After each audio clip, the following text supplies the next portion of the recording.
You are now tuning in to the Roughnecks Podcast with your host, Cole Nixon.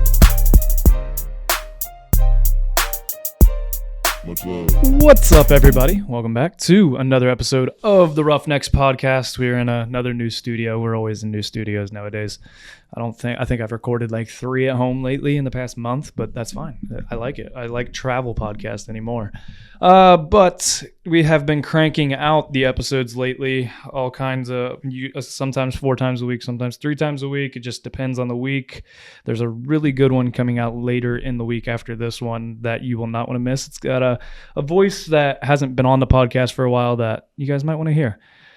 Other than that, we got the volleyball tournament information that's going to be coming out probably the first of the year. There's some new stuff that we have going on with that, so be on the lookout for that stuff and get your teams together to get ready for the 2025. It'll be the 3rd annual volleyball tournament.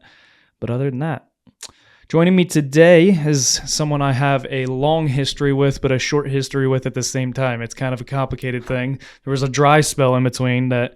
And it was kind of funny how we got reconnected, per se. But other than that, Josh, welcome to the Roughnecks Podcast. Thanks, man. Excited, a little nervous, but glad to be here. Glad we finally could figure out a time to make this happen. That's been the story of my podcast lately. It's like I find people, and then like Nick Showman, I know was like I think a 2-month process of finally getting a date together. Same with Brandon Freeman. Same with a lot of other people lately. That's just kind of how it's been. It's like trying to, especially now we're on the holidays and everything, trying to schedule everything. And I mean, the people I have on are usually all busy people, so it's hard to get them. And I'm busy, so that doesn't help either. But yeah, so just to kind of kick off the episode, I always allow the guests to give a background on themselves. So just for the listeners who may not know who you are, just tell us kind of the rough background on yourself. Well, that's pretty, there's a lot to that, right? I mean, we've kind of talked about this, but, from the area, grew up in Perry County. I went to Sheridan High School, moved away for a while, did a bunch of different things, lived in North Carolina, lived in Wyoming,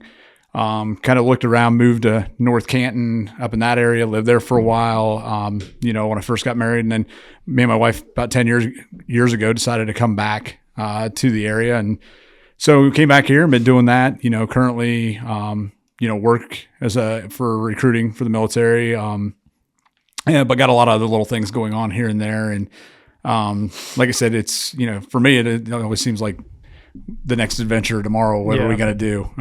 It doesn't seem like I do things for a long time for whatever reason, but, but I'm sure we can talk about that and stuff, but that's kind of who I am, and what I'm doing or where I'm from.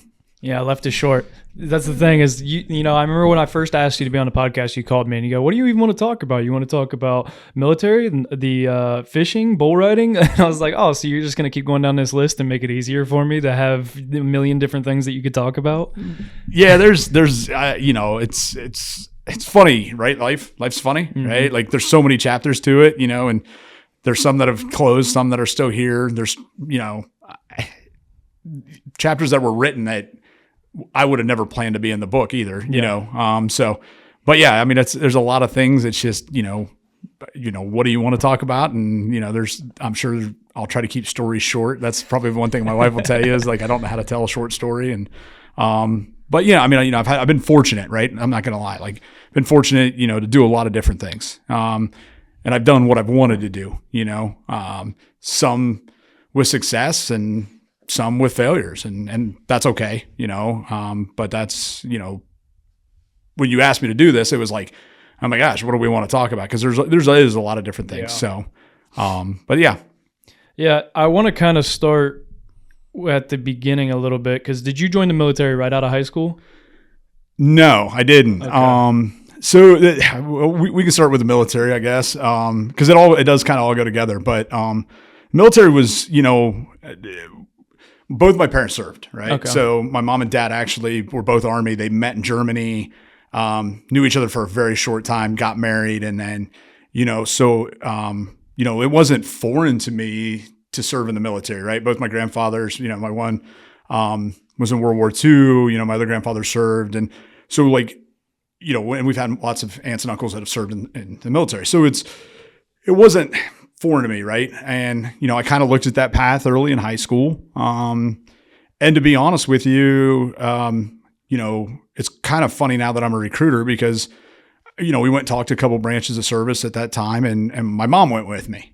And my mom knew the questions asked. I didn't, like I'm just like, oh, here you go. Like I didn't even know much about it. Right. And she's asking questions and twice, like it was like she caught recruiters not telling the truth. And that kind of turned me off. Right. Yeah. Like, so, it was one of those things where, it wasn't that I was against the military, but I just, that short span left a bad taste in my mouth. So, when I left high school, I mean, if you would have told me at 18, and I tell people this all the time in presentations, and now that I am a recruiter, like this was not my plan at the time. Right. And we've talked before about it, but that wasn't like, I didn't see myself ever being in the military. Some things in life kind of happened, and a couple of years later it became an option, but at that time, it didn't. So, for me, it was, it's really hard to talk about one or the other because they all kind of, there's things that from one thing to another that kind of to play into this. But, the way I ended up in the military, is we talked about, I had moved to Wyoming. I'd gone to college for horses, equine, and I was always infatuated with livestock and Is rodeo. that what so that's what you wanted to do out of high school was go do that stuff? Okay. Yeah. So that was, I mean, as a kid, I became infatuated with the sport of rodeo. I don't know why, right? Why does a kid from Ohio whose family has nothing to do in the rodeo business? It's kind of natural. Like with a lot of kids, it's like, I feel like it's maybe less nowadays. Like if you live out in the Western states, I feel like you see more kids that are, more infatuated. But like you said, Ohio is a little bit different, but I feel like, it's normal because like kids want to be cowboys. Kids want to be because you always play what is it? Cowboys and Indians. Right. I don't even know if that's a game you're allowed to play anymore, but there was always the games and stuff, and it was something that kind of just became an infatuation in our minds. Right. And I think for me though, like, I mean, at that point in time, I was growing up in Gahanna. I'm 7, 8 years old, and I'm getting up on Saturday mornings instead of watching cartoons. I'm watching rodeo on the TNN, when they still had TNN, and I'm watching the bull ridings on Friday nights from Mesquite, Texas. And that was, so I became infatuated with that. And it was just, I always kind of felt like, this is what I want to do, but I took a pretty normal path through, I played sports growing up, played baseball, football, basketball, got into high school. Right. But it was always there. Right. And it was probably my freshman year, a buddy of mine is, and he still rodeos his kids at high school, does high school rodeo now. We're having a conversation one day, and he's like, hey man, you want to come hang out at this roping farm? And I'm like, yeah. Right. Cause I mean, I was obsessed, like anything I could do to get a hold of any part of it. Right. Just to taste it. Right. I didn't care if it was, and it's a roping farm. Right. And there, but I don't care. It's rodeo. Right. To me, it's the grandest stage that there was at the time. And, so I wanted to be a part of it. I didn't care in what aspect, so I started hanging out at a roping farm, and then, a couple years, a year later, we're showing steers and horses at the Perry County Fair, and they have a rodeo there. And the next thing I know, these two buddies of mine, same one, comes and grabs me, and he's like, hey man, Barnes Rodeo needs help, stripping the bucking stock, the flank straps and the saddles and all that off of them. Do you want to help? And I'm like, yeah. Right. So here I am now.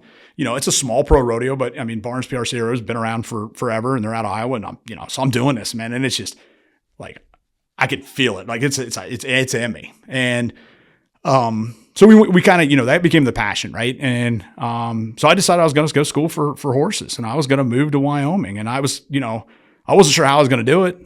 I'll be honest. I was convinced I was, we didn't grow up on a farm. Like we showed cattle, but we didn't show high dollar cattle. We were going to Perry County, and we were doing it for the experience, right? Yeah. Like I had no aspirations of winning or anything like that. And, but I loved it. And so this thing kind of turns over the time. It kind of turns into this. And, so I decided I'm going to move to Wyoming. Or I'm going to move out west. I'm going to go work on a ranch. And I started applying to schools for equine and livestock. I'll be honest, like most people don't know this, like and probably some of my friends I grew up with didn't know this. I'd never been on a horse in my life. So, you know, like I didn't care. I was going to find a way. Like that's how excited because I didn't care. It felt like this is what I'm supposed to do. And so, you know, my senior year of high school, you know, me and my mom used to fight about this, man. I wanted a high school rodeo. I wanted to start riding bulls. And she's like, you're going to get hurt. You know, and I get it. Right. And let me preface this. Like I was never going to be, you know, as we go through this, I would never turn in. I was never a big time rodeo star. Right. Like I can tell you all these people and I've met them, but like, they don't know who I am. Right. Yeah. But that's you know, but I, you know, I was like, you know, I got to do this. And, you know, we argued. And, you know, my dad finally came to me and he was like, look, just play your senior year of high school football. After that, if you want to ride bulls, go ride bulls. I don't care.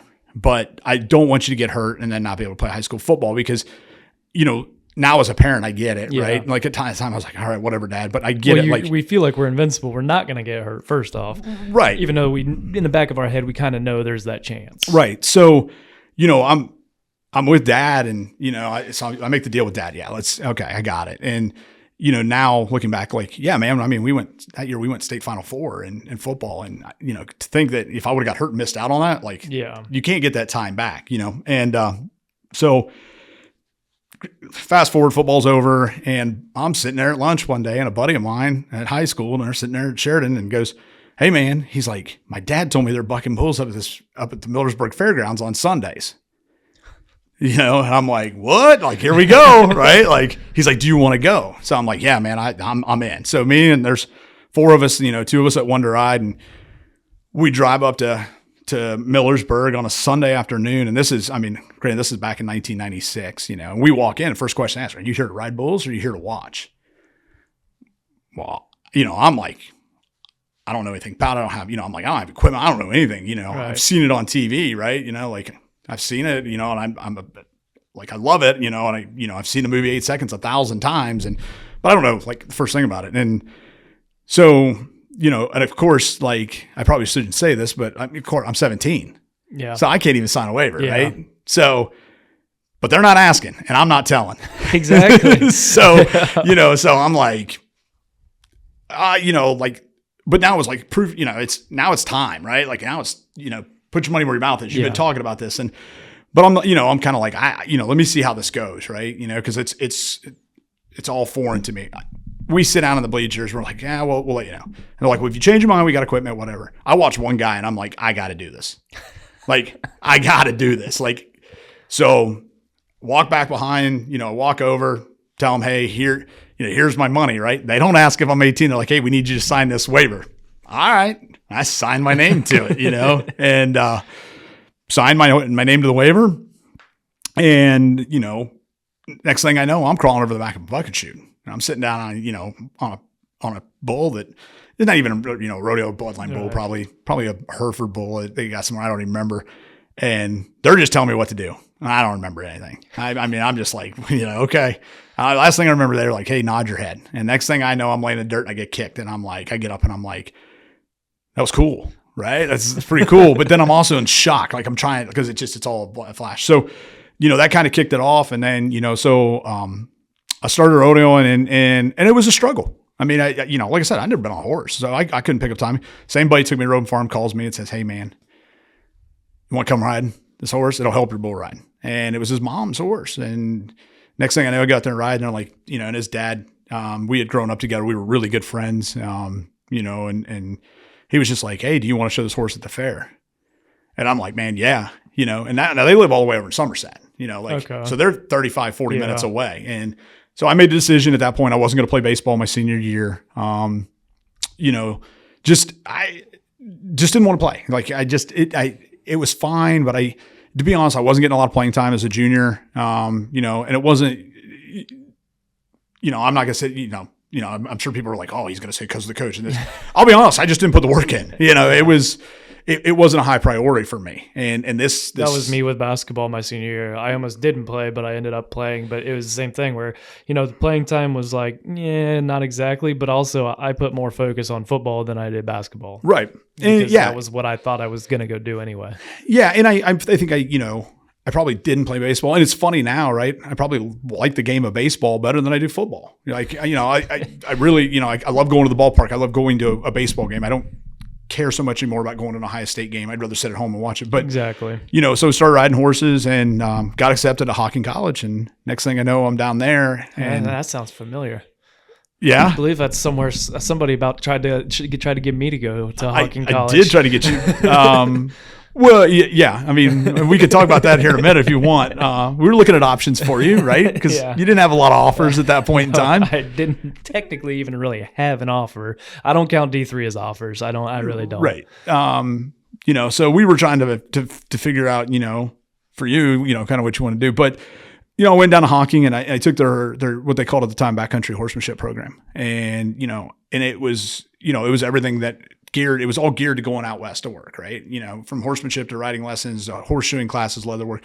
And I went and did that for the year and I started rodeoing and, went to a bull riding school that summer. I took graduation money and that's what I spent part of it on. What does a bull riding school consist of? Because I've heard it multiple times and I think there was somebody else that's been on the podcast that either did bull riding school or knew somebody or knew about it. What exactly is bull riding school? So it's a clinic, right? I mean, it basically, you go to these clinics, right? And some of them are put on by a local guy, right? Hey, I'm going to put this on, not gonna say that's a bad idea, good idea, whatever, right? That first one I ever went to, that's what happened, that's where I went, but most of the time they're put on by, guys that are professionals or former world champions, retired, whatever. And they put on these clinics and basically what they do is they go and they put you through, it's kind of like a clinic, right? Same thing we would do with softball, right? It's a fundamentals clinic or basketball or football. So they teach you how to properly get on a bull, right? The right equipment you should have. Yeah, hey, this is what you should have. And they inspect your equipment, make sure it's safe. And it's, not obviously rodeo's a dangerous sport, but they're trying to, make sure, hey, you at least got the right equipment, right? And this is how you put your rope, how you get on a bull the safest way possible. This is how you, ride. This is the proper mechanics. And they teach you that, right? So, and they bring stock in or livestock, they bring it in that's compatible to your levels and you learn, right? Like we're not going to go to a school and get on a PBR bull, right? Like a top level pro bull because you're gonna get hurt, so it may be a steer, that just jump kicks down the pen and, had, done that, went to school and started trying to figure out where I was going to go work. Decided I was going to go to Wyoming the next summer. Right. And I was like, started looking around and I'm like, but I really want to rodeo too. And, that's always when people are hiring you to work on a ranch, right? If you're hurt, you don't do them much good. Mm-hmm. So it was kind of question, I didn't know, are they going to hire me or whatever? And at the time I'd found a guy out there that had, it was like a guest ranch, but it was all rodeo based, right? He was raising bucking bulls. And so I got a hold of him and I was like, dude, this is going to be the best summer ever, right? Because he's got stock for me to get on, so I'm going to be able to ride. Plus, I'm going to get paid. And he was just starting this deal up, and it didn't work out. He was like, man, he's like, if you can't find something else, he's like, you come here and hang out for a month if you want, but it didn't. And so, excuse me, but so I had to start looking for something, right? Where am I going to go do this? I want a rodeo, and so I picked Cody. I picked Cody, Wyoming. And I was like, okay, what's everything within an hour and 15 of Cody? Because Cody's got a night rodeo every night of the week from June 1st to the end of August.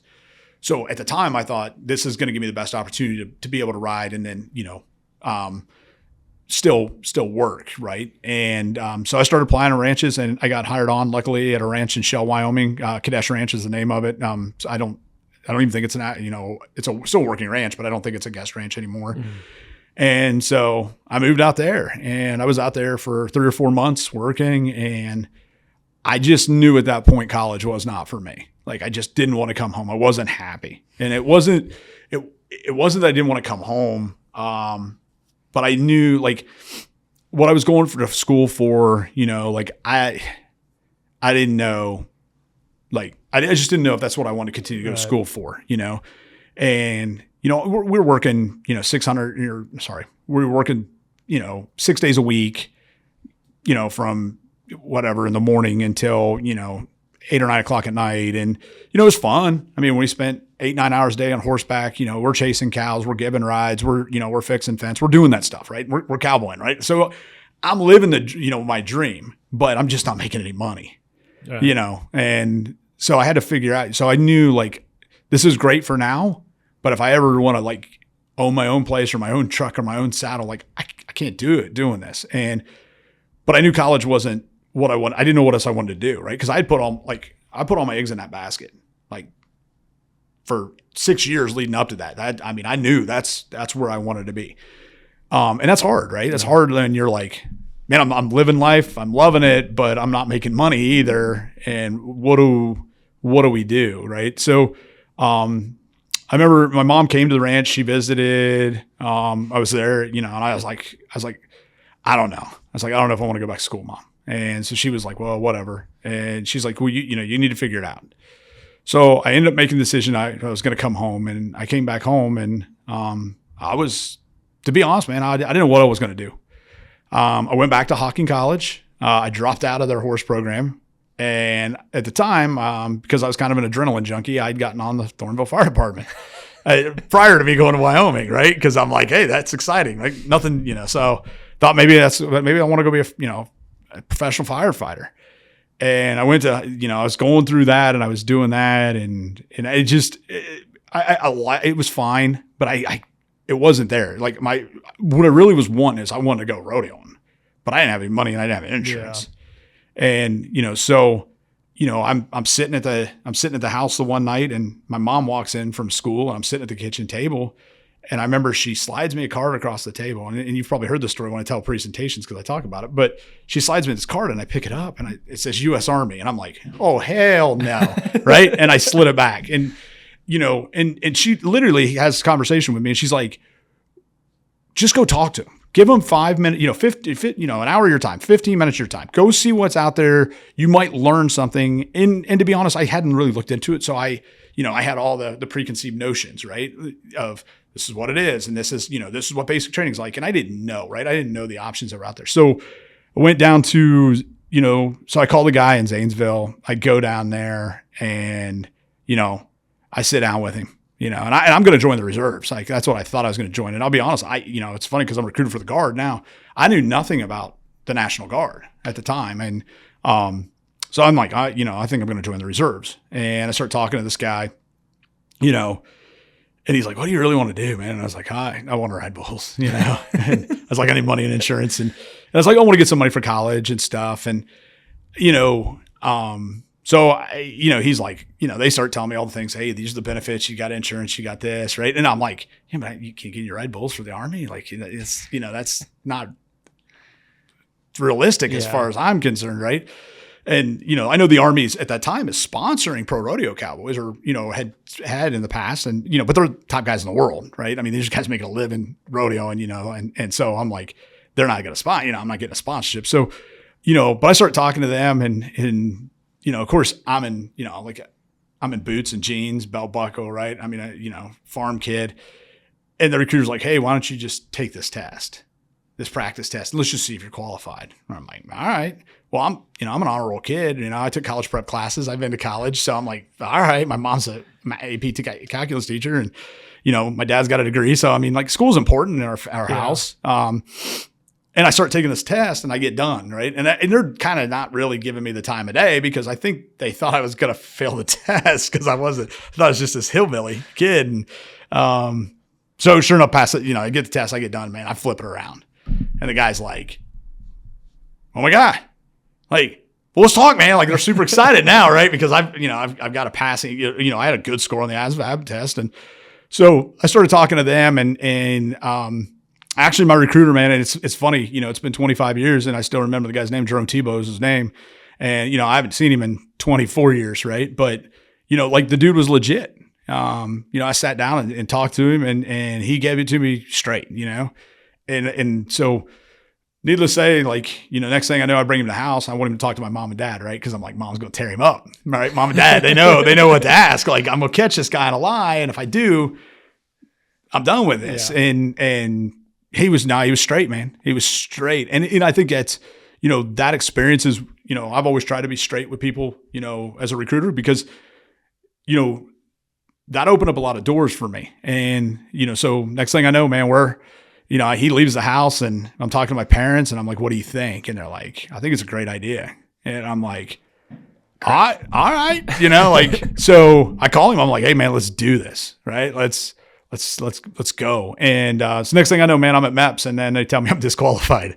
So tell me I'm colorblind, right? Which I wasn't disqualified, but anyway, went to MEPS and I go through the whole process and, they tell me I'm colorblind. So now I'm like heartbroken, right? Cause I know I'm not colorblind, but for whatever reason, I don't pass colorblind tests. I don't know what happened. And, so I'm talking to my recruiter and, Tebow's like, he's like, man, what do you want to do, dude? I'm like, dude, I want to get in, but I'm not, I could still get in being colorblind, right? They offered me to be a paralegal. I just dropped out of college and I don't like reading, right? That's a lot of schooling. Right. Like I don't like, I'm not into reading, and that's, I'm a horrible reader, right? My wife will tell you, like even reading to my kids, sometimes I think she looks at me like, how did you get through high school? So like, I'm like, I'm crushed, man. Like, cause now it's like, golly, I thought I had a plan. Now I don't again. And he's like, are you sure you're not colorblind? I said, man, I'm telling you, I'm not. He's like, look, go see an eye doctor and see if you can pass. So sure enough, went saw an eye doctor, went back to MEPS. Doc let me retake the test and I passed. And how common is something like that? For a waiver or like where something's medically they're not medically not cleared, and especially if it could be. I don't want to call it wrong, but I mean it was wrong per se. On that part of it being wrong, I don't know. Like I can't even tell you. And I've worked in recruiting for 10 years, right? I've never had anybody that's gone, no, man, I'm not colorblind, but they told me I'm colorblind, and then they go back. Now, medical stuff, yeah, man. Yeah. I mean, we deal with that all the time, right? I mean, people have had asthma, ADHD. I mean, especially now the system what we use, and how we do recruiting and how MEPS, can look at medical records. I mean, it's most people have. It's not uncommon to have anything, but there's waivers out there, and it's paperwork, and it's I think it scares some people off at times, like, oh, I got to do this. And it is a waiting game sometimes, because it does take time, but we're also trying to make sure you're physically fit, exactly. And that you're going to be able to feel your commitment, I guess. So, I literally went and like I said, I sit down and then I didn't even know what I wanted to do in the military.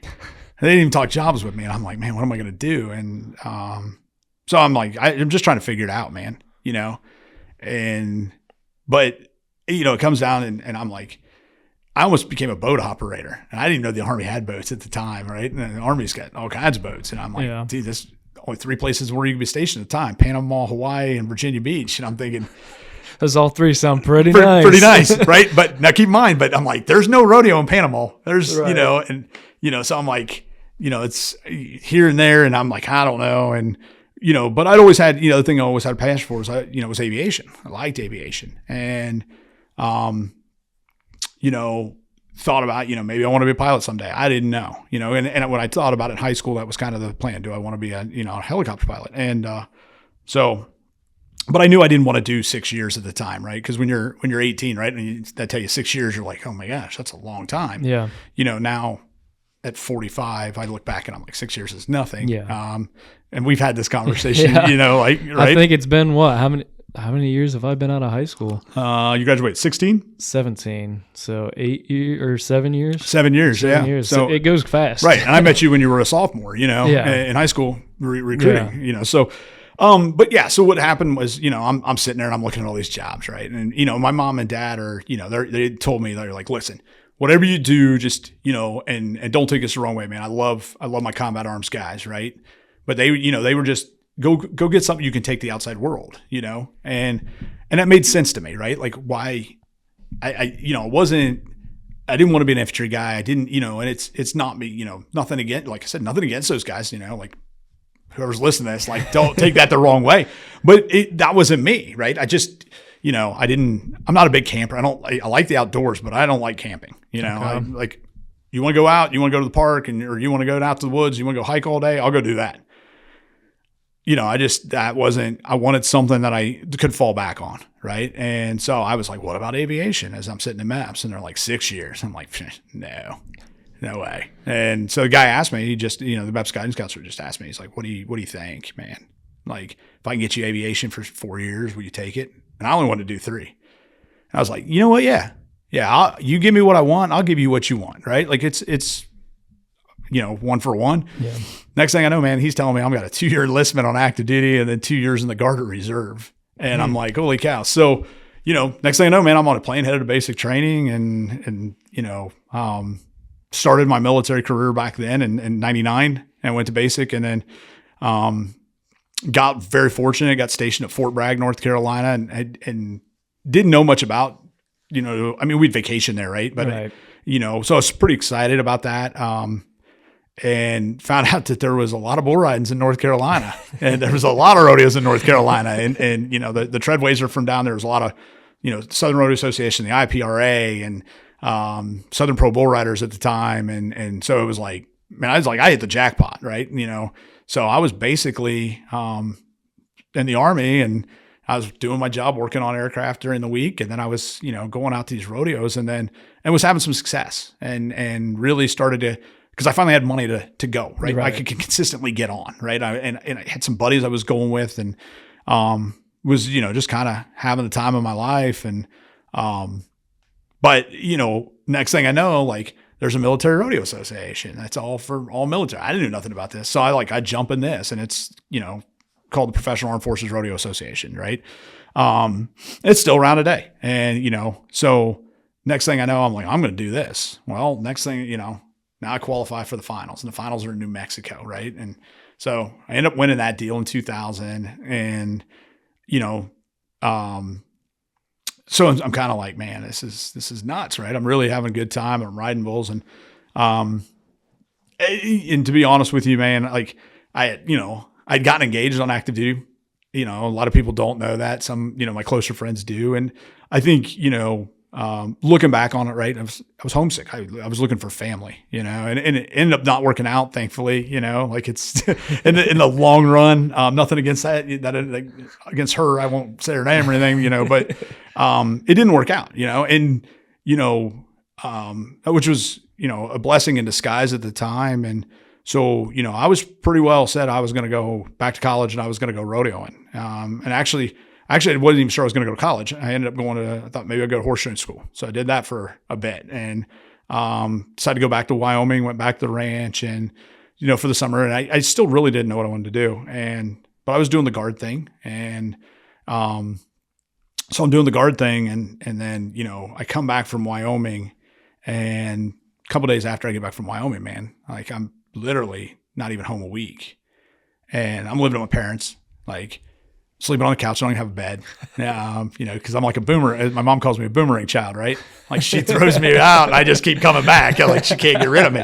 And so I'm sitting there at the house, and phone rings. It's, I'm sleeping on the couch. It's 8:00 in the morning. My dad, he's like, hey man, he's like, the job you're looking for? He goes, you may not be looking for a job.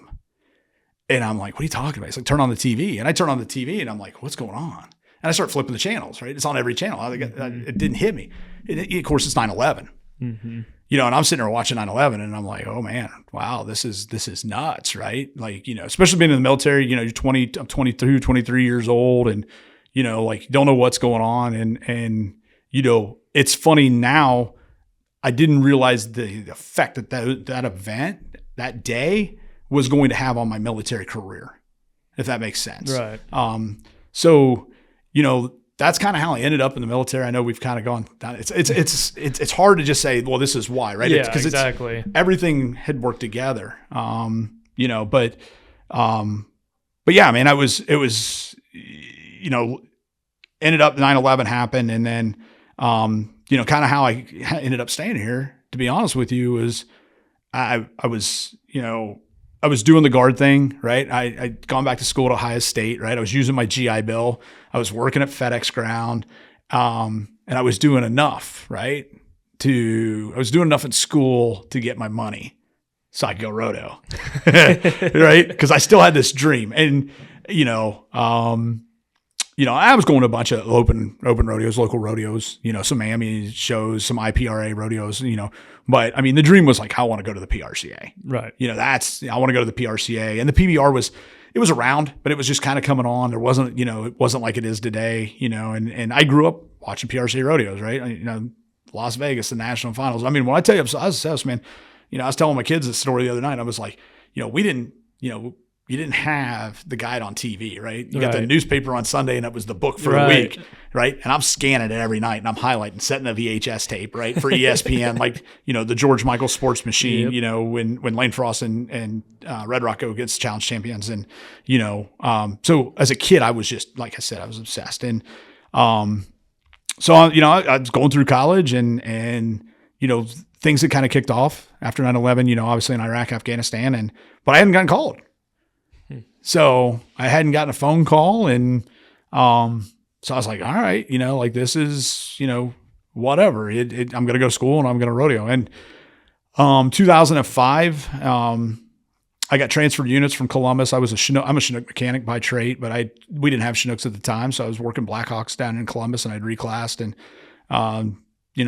Ohio got Chinooks, right? And they're like, well, you're the only qualified guy in the state at the time, right? It doesn't take long to get other guys qualified, but like I was the only one. The only actual one. Right. Because we just hadn't had them, so nobody needed to be qualified. So I get moved to Canton to the unit and I'm up there and got to be friends with some of the guys. And, and I'll be honest, it was kind of a rough transition at times in the beginning, right? Because all of them guys have been together, right? That's the great thing about the Guard, man. Like, you're with the same dudes, man. Back then, and even now, right? It's, similar like a football team. That's, you spin like a college football team. You live together, you eat together, you sleep together. Like you're around each other so much that you kind of build this bond of almost, literally brothers in arms is what they call them. So it's like, it makes sense. Yeah. And the guard was just so different from the active side, right? Mm-hmm. Because the active side guys are always coming in and going out, right? You're transferring duty stations. So you have guys and there is that camaraderie, right? Because most of you live in barracks, but the Guard's way different. I mean, some of these guys have served 15, 20 years together. Yeah. They came in the Guard together. They've been in the same unit, whatever. So it was, to transfer units, like I just didn't know anybody, and so it was a little, hard in the beginning, because it was very different, right? I mean, our unit was actually split. Half and was in Columbus, half was in Canton, but I didn't know the Canton guys. They didn't know me, but we had the same first sergeant, and he knew me and he liked me. So 2005, man, Katrina hits, and I get a call. I get to go to Katrina. I get to help out on that, and did that, but. While I'm down there, they start talking to me about applying for a job, like with a Guard full time as a technician. Like, hey man, we're gonna have a job opening. What do you want to do? We'd like you to apply. And I'm like, all right. By this point, I'm 27, and I'm like, man. So I tell them, I said, look, if the job opens before school starts, I'll apply. But if I go back to college, I'm getting out, man. Yeah. I got a year left. I'm done. Like I've done my time. I've done my 8 years. It's been great, but I'm getting out of the Guard. And so sure enough, job never opens up. I go back to OU. And by this point in time, I guess I should say that I'm back in school, right? I'd been at Ohio State, left Ohio State, and transferred to OU. And I was a sports marketing management major, right? Because I thought, hey, I'm going to take this and I'm going to apply it somewhere in the rodeo business, right? That's what I wanted to do, right? Like it always, you notice there's a common theme. Yeah. Everything always circled back to this one thing. And so, I thought that's what I was going to do. I was convinced. And, it doesn't open. I get back to school, man. It's like 2-3 weeks into the semester and my phone rings. And it's one of the guys, it's my first sergeant. He's like, hey, that job's open. You got to apply. I said, I am not applying for this job.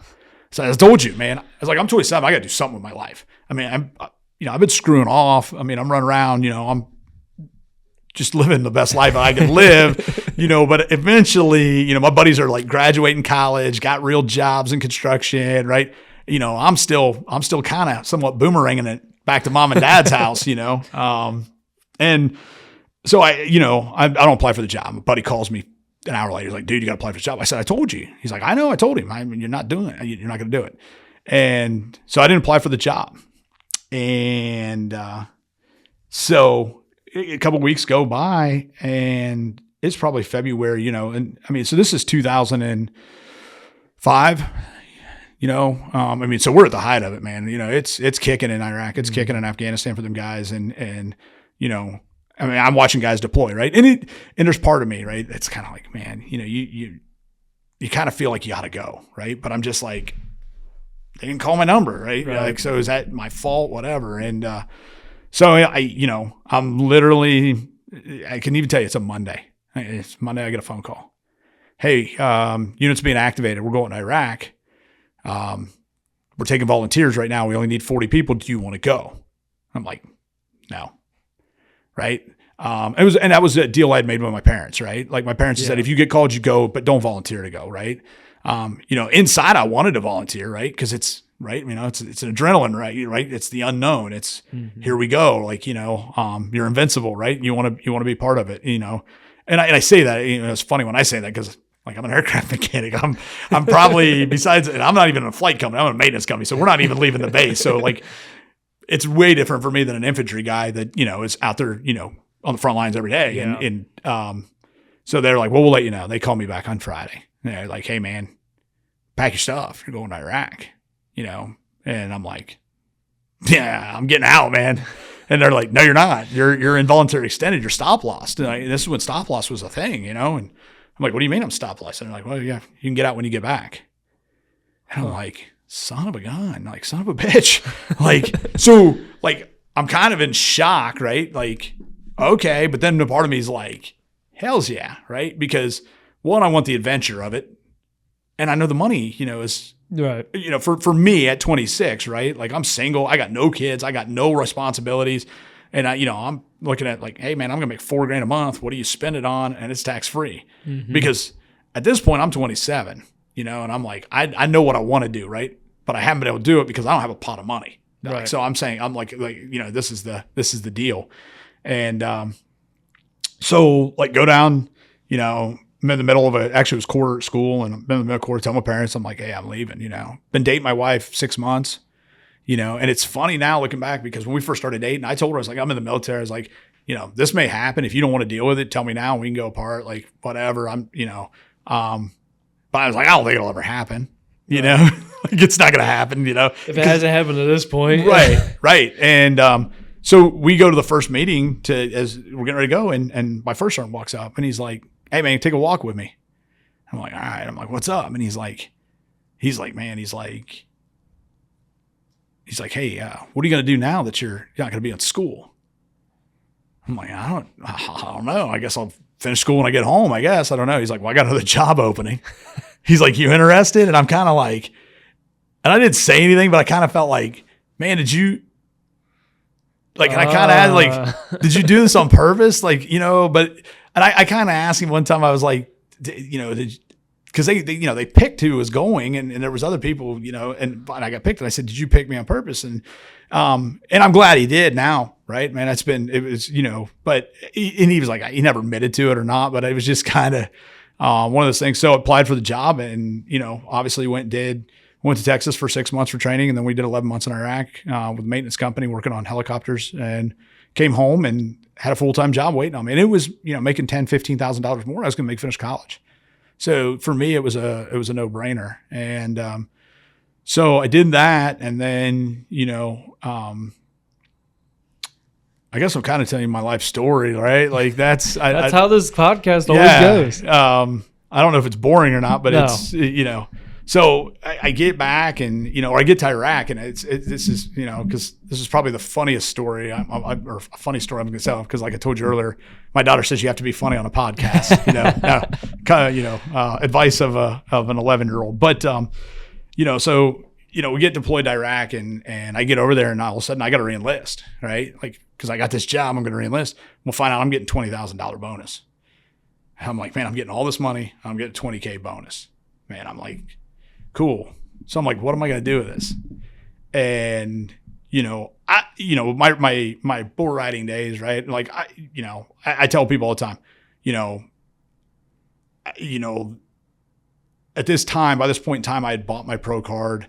I'd filled my permit, and I kind of skipped over that, but I kind of made the switch and but I wasn't killing it, right? I was going to some PRC rodeos and some First Frontier Circuit rodeos, which were good little rodeos, but I wasn't making a living doing it, right? And I just wasn't talented enough, I wanted to be, as much as you want it, I couldn't mentally. I struggled with the mental aspect of it, right? I'd get on a hot streak, I'd ride really good, and then I wouldn't. And then similar to, it's almost like, sounds like baseball and softball, like with hitting, like, because you can go, it's a lot of it's mental, and you can go in these slumps to where if your mental state stays that way, you almost carry that through the next ride or the next, your next at bat. Without a doubt, but when like I gotta win, yeah, like, so I have enough money to keep going, and then you don't, and it was tough, but so I get this idea, like, I'm 27. I'm never going to have this kind of money.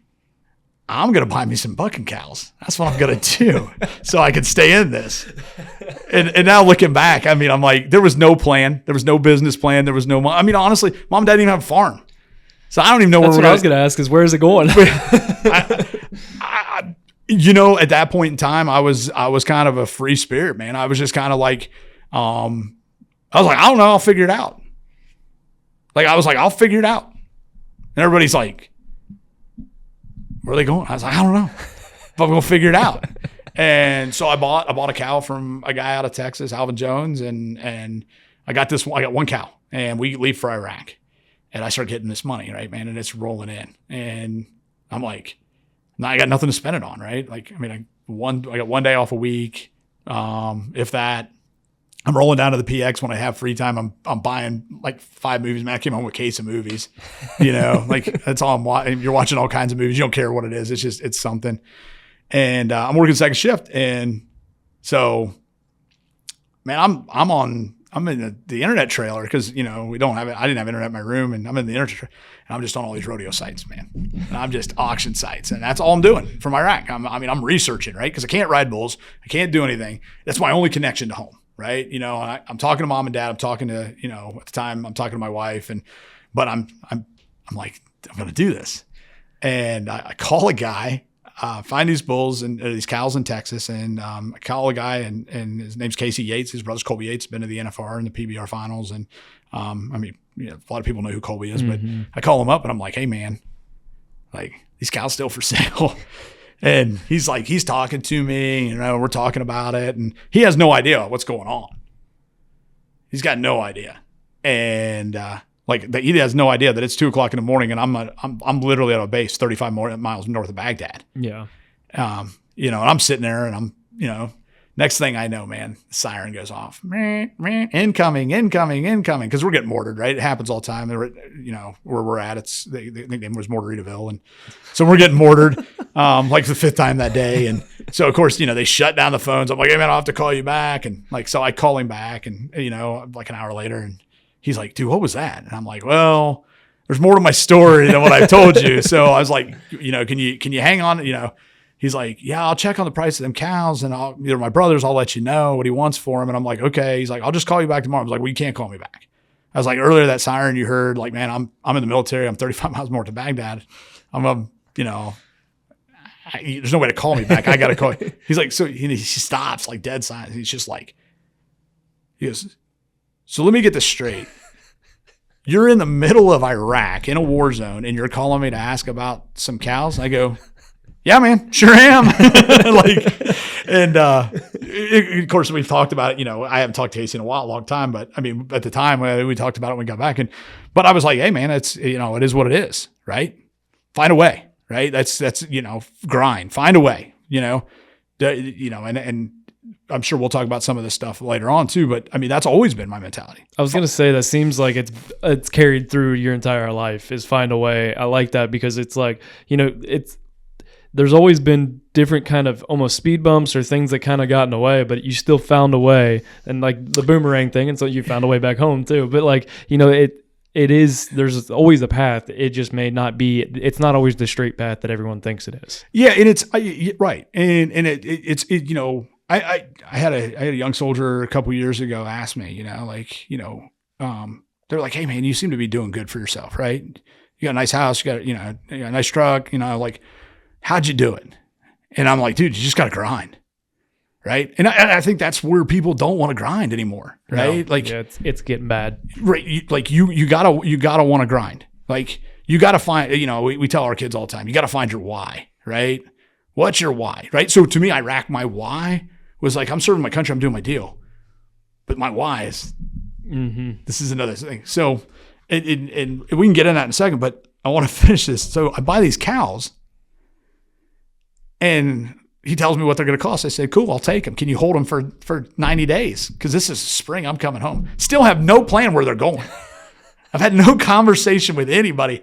And I call my dad. He's handling my fine. I'm like, hey, listen, I need you to send a check, to Texas for this amount of money. Dad's like, sure will. Dad's sent a check. I mean, we're buying breeding semen, man. We got an account set up at Champion, this place called Champion Genetics, and we're buying bull semen and we're buying cows, but we got no farm, man. Like, how many cows did you buy? I bought 5. Okay. But still nowhere to put them. Nowhere to put them. I bought 5. I bought 5 mama cows, with nowhere to put them. So you talk about putting the cart ahead of the horse. Like, we didn't even know the horse. We just got a cart. And so luckily, we start. I get back and a buddy of mine's got them, and some friends of ours had a piece of property, and they were like, "Hey man, we're not doing anything. You want to put them here?" And I'm like, "Yeah, man, that's awesome. Like, this is cool, right?" Like, so we put them there, and but it was really limited, right? It's not a big place. You can't do much with it, but it solved my problem, right? But the second problem I got now is the cows are in Thornville. I'm living in North Canton. Oh. So here's my poor dad that gets suckered into, hey, welcome to the bull business. You're going to help with this, And so we're doing that, and I'm coming home on the weekends and getting things set up, and I'm doing what I can, but I'm trying to work up there. Stace and me are at this point engaged, right? Like, we got engaged when I came home on a mid-tour leave from Iraq, and that was just one of those by luck kind of things, like that. It's funny how like life works out, right? Mm-hmm. Like, the day I met Stace, I went to play golf and went to Texas Roadhouse, and a girl that I knew introduced me to her, right? So, at that point in time, it was like, if we can get through this, we can get through anything. We got this thing going on, right? Me and Stace are engaged, and we got engaged, because I figured, man, we can get through a deployment, we can get through anything, right? Like, and it was rough. I mean, it was hard at times, right? I didn't know, like, is she going to be there in a year, whatever. So, I'm living in Canton. She's working up in Columbus. My dad's taking care of the cows. Like, it's chaos, man. And so we get married, and I got these cattle, but I still ain't got nowhere to put them. And so we're trying to figure this out, and this goes on for like a year and a half, right? And my father-in-law ended up taking them for a while, which, great. The person we're keeping out, they decided to move. They moved to Missouri. I'm like, oh shit, what do we do here, right?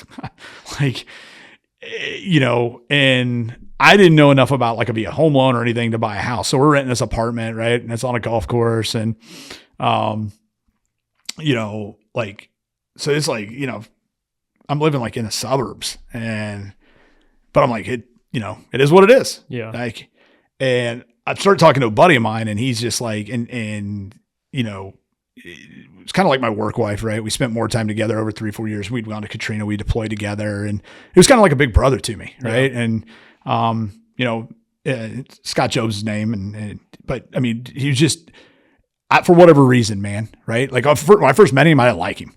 I remember literally, we're getting ready to go to Katrina. I met him, and I'm dealing with him, and I'm like, this dude's a dick. Like, I go to our first sergeant, I'm like, you can't expect me to go to Katrina with this dude, right? Just arrogant, cocky. He's E6, I'm an E5. I'm like top. Like, come on, man. This guy's gonna make this trip miserable, right? Funny thing is when I'm not around, he goes to the first sergeant too and says, "You can't take this young, arrogant son of a bitch with you," right? So we get to, but we got to know each other at Katrina, and we found out we had a lot of interest, right? Man, he'd rode bucking horses back in the day, and they showed quarter horses, and so he starts telling me, he's like, dude, you got to buy a house, man. Like, you're going to have to. I'm like, man, I don't know how to do this. I don't know how to buy a house. I'm 28 years old, but I mean, I'm like I said, man, I've been just, living I'm 26 and still have never actually bought a house Right. personally. So yeah. Well, what I'm saying is I just never, I was just kind of living the thing, you Yeah. know? And I'm like, I don't know if I want to buy a house. I don't know what I want to do. Like, maybe I don't want to do this, you know, maybe I don't want to stay in the military. I don't know what I'm going to do. And the best advice he ever gave me, you know, at that point in time was, you know, and it was kind of an eye opener. And he goes, at some point, you're going to have to stop doing what you want to do and start doing what you have to do. Oof. Yep. At 28, man, that hit home, right? But it also, I was like, yeah, you're right. I got, you know, like it hit, like I got responsibilities. Like I got these cows. I can't depend on everybody else. Like I made the choice. I bought them. I gotta find a way, right? Find a way, right? Yep. Find a way. So next thing I know, man, I come home and I tell Stacy, I said, we're buying a house. She goes, well, we can't afford a house. Now, granted, she's just finished up. She might even have still been in grad school, right? So she's, you know, her nurse practitioner, she's finishing up. And I'm like, we're buying a house. She's like, again, I'm like, no, VA, you don't have, you know, I'm telling her how we're going to do this. She's like, no, she's like, I don't know. I said, listen, here's how it's going to go. We're buying a house. You can either be involved or I'm going to go buy a house. Like, I got to get the cows up here. Like, I got to figure out a way. And so we start looking, man. And we finally find a house. And it's 5, you know, and it's a small property. It's 5 acres, right? And with rodeo cows, like, you know, a lot of your calves and that are kept in pens so they don't, you know, your bulls and they're not just free run around. And like I said, I had 5 mama cows at the time. And we buy this. And all of a sudden, man, I got a 5-acre pasture and a house. I got no barn. I got no fence. I got nothing. But I got land now. Yeah. And so I'm like, well, you know, what am I going to do? So we, you know, ended up hired a buddy of mine, my grandmother, fortunate enough she helped me out, you know, and we built the barn. And I spent whole winter designing this. Like, this is how I want the barn, how I want it to work, and this is how the fields.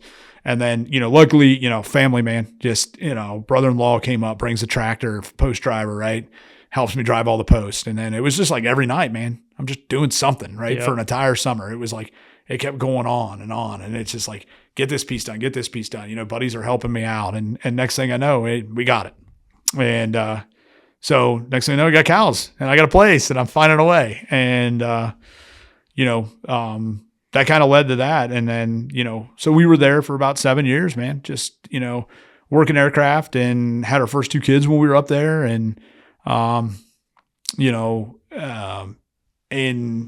but, you know, we talk about the military, like I just kind of got tired of working on aircraft. It was just, if you haven't realized, you know, through what I've told you, I'm always looking for something new, right? Like I can't do stuff for, you know, whatever I get bored with it. Right. It's like, I need a new challenge. Right. Like, and, but I you know, I'd had enough, right? I'd crewed aircraft and I was tired. I didn't want to do that. And, you know, and I really just kind of came down to like, cause I was a civilian and I'm like, man, I'm 20, you know, 30 years old. I can't do this for 30 more years. Right.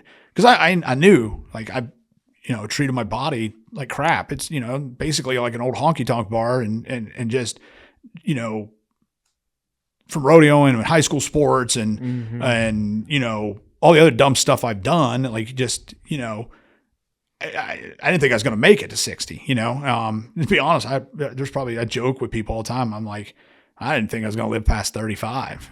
And there was probably some truth to that, right? Man, there was a point I was just going. It was going out of control. Like, you know, I know exactly what you're talking about. Been there, done that. Right. and the problem was this went on for like 10 years.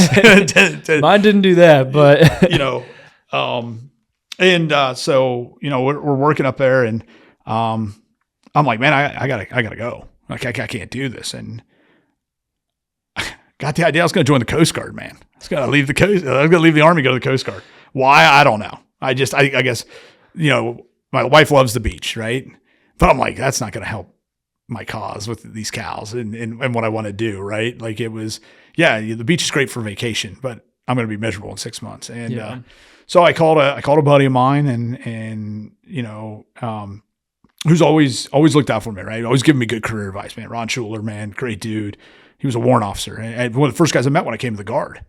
And he's, you know, still talk to him today, right? He sends me texts and stuff and we still talk. And And this dude, man, just for whatever reason, man, took a liking to me, right? And he's always giving me sound advice, and I call him up. And I'm like, Ron, I was like, listen, man, I like being in the military, right? But I'm like, I don't know if I can do this for 30 more years. But I never finished college. I now I got 2 kids. Like, I need a new challenge. What do I do?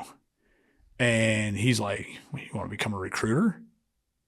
And I'm like, no, man, no way. Like, you gotta be kidding me, right? Like, I'm like, but I'm not against it either. Like, part of me is like, no way, right? Because what if I'm not good at it, right? Just had an episode about this, me and my buddy. I don't know if you ever remember Dante. Yeah. So me and Dante recorded other episodes called Beyond the Surface, and we just had a conversation about this with the whole thing of I just started, my own business with the videography side of things, and doing work for the Ohio Stingrays and other things. And I've had a few new opportunities arise that they're not like set in stone or anything. And we just had this conversation about how I told him I was like excited and nervous about all this at the same time, because there's always that little bit of self-doubt in the back of your head of like, yeah, it'd be cool. I think I'd like doing it, but like, would I be good at it? And we just had a whole episode about it. It's Beyond the Surface number 4. Actually, I think it came out the Friday before this episode was released. It comes out this Friday from when we're recording. So, yeah. And that, that was, I was scared to death, right, man? Because, we had recruiters there, right? I knew it was hard, right? Recruiting's not easy, right? And it's, there's a lot that goes into it, right? I think there's, like I said, preconceived notions about what the military is and who it is. And, you gotta commend, you gotta talk to parents, right? Like you gotta, hey, we're going to look out for the best interest of your child. And look at your parent, your mom, and right. They always essentially did their own interview on the interviewee. Right. So it was, but I was like, oh man, I can talk, but I'm like, I don't know. I'm like, hey man, I'm like, Chief, I don't know, man. And I always called Ron Schuler. He was the chief warrant, so I always called him Chief. And I'm like, Chief, I don't know, man. He's like, look, dude, you got the best of both worlds. He's like, you're a federal technician. If you go on orders, they got to hold your job. At the time, they got to hold your job for 5 years. So if this doesn't work out, you can just go back to that. And I'm like, now I'm listening, right? Like, hey, let's give this a run. So I talked to my wife and we interviewed, and so everything went well. And then, next thing I know, they're offering me, hey, you're going to Mansfield. I'm like, oh, man, I don't want to go to Mansfield. But I'm like, I got to get my foot in the door. So, like, I'm going to Mansfield. And then it's, no, you're not going to Mansfield.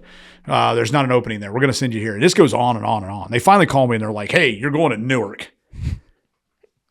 Like, and I'm like, sweet. When do I start? And it's like 5-10 days. Well, at the time, my wife, like, we're living in Canton. We have a house.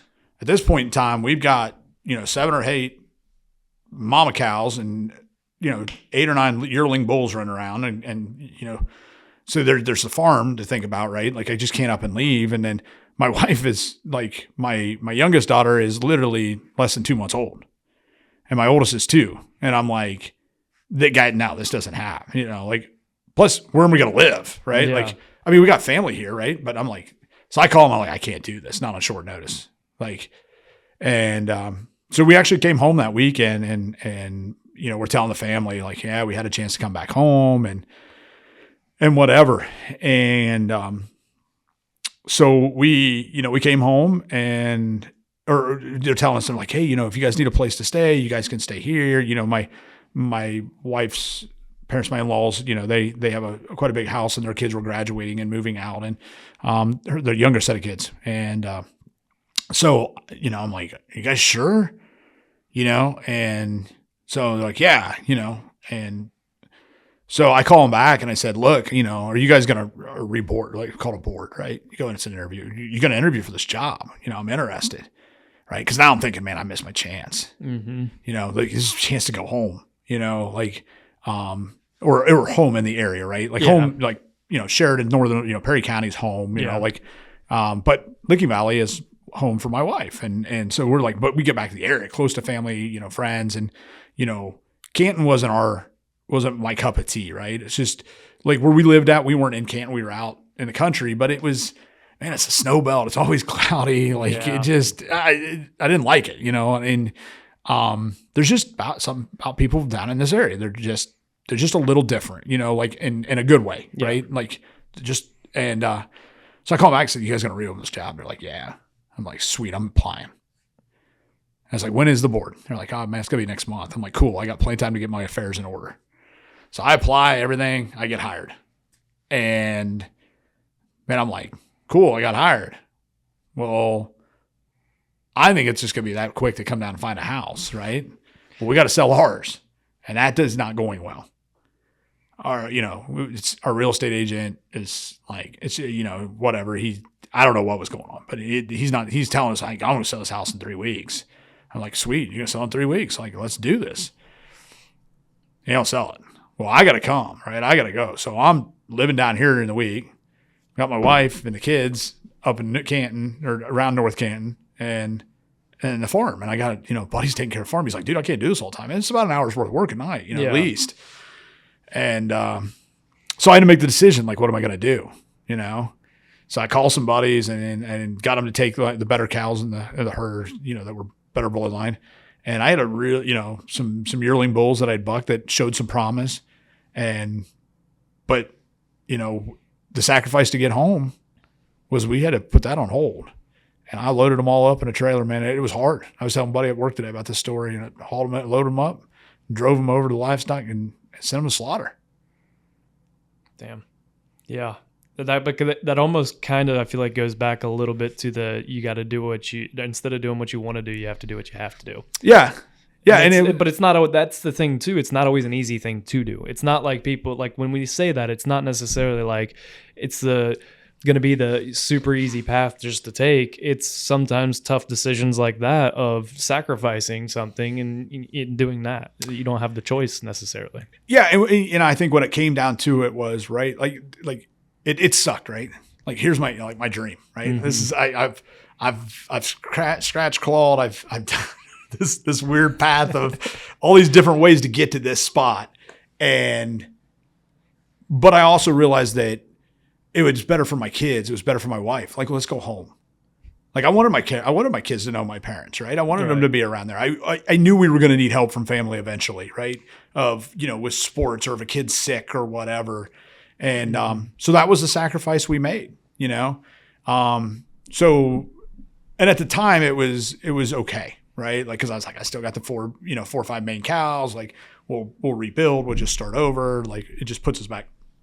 And come home and end up living with the in-laws for 22 months because we just couldn't find a place. Like, what matched what we were looking for, right? Like, we could have found, there was plenty of houses, but like what we were, like, this is what we need. And that's exactly what I'm going through right now. And me and my girlfriend, like, we're wanting to move, but it's one of those where like we're in the house we're in now, but we find some things, but it's like, I don't want to have to move again either necessarily. Like, hopefully this is where we stay, but also like, it's not exactly what I'm looking for. And I'm not spending net price if it's not exactly what I'm looking for at this point. Yeah. And that's exactly what it was, and thankfully to my in-laws, like, they let us do that, man. But we're living at their house and next thing I know, man, it's, I'm in full blown in recruiting, right? So I'm down here for 6 months and my wife, kids are up there and I'm struggling, right? This is probably about the time I met you, right? Like, cause this is 2015, right? You're probably a sophomore. Yep.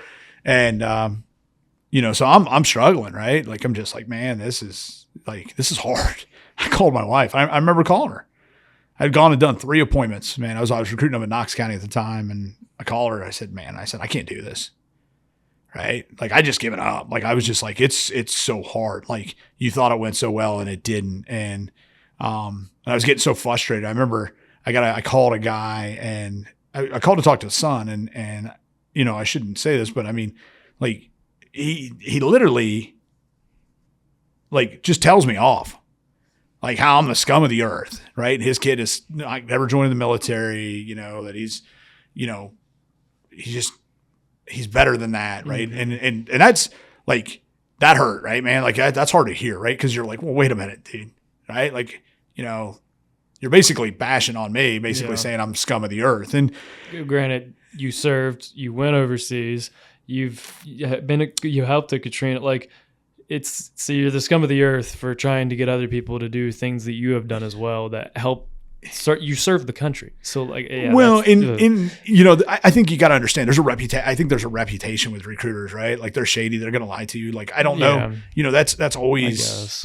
I hear. I mean, I hear it all the time, right? Like you're going to tell me what I want to hear, right? And I could see that. It's no different than football coaches that you talk to. Like when I was getting recruited, same thing. Because the only military recruitment that I've ever think I had was you, so like I never had any of the other ones to compare to or anything like that. And you were a great recruiter, but I know talking to other football coaches and stuff, like you got there was some shady side to some of them. Well, and I think for me, like I said, one, I had a really good recruiter, right?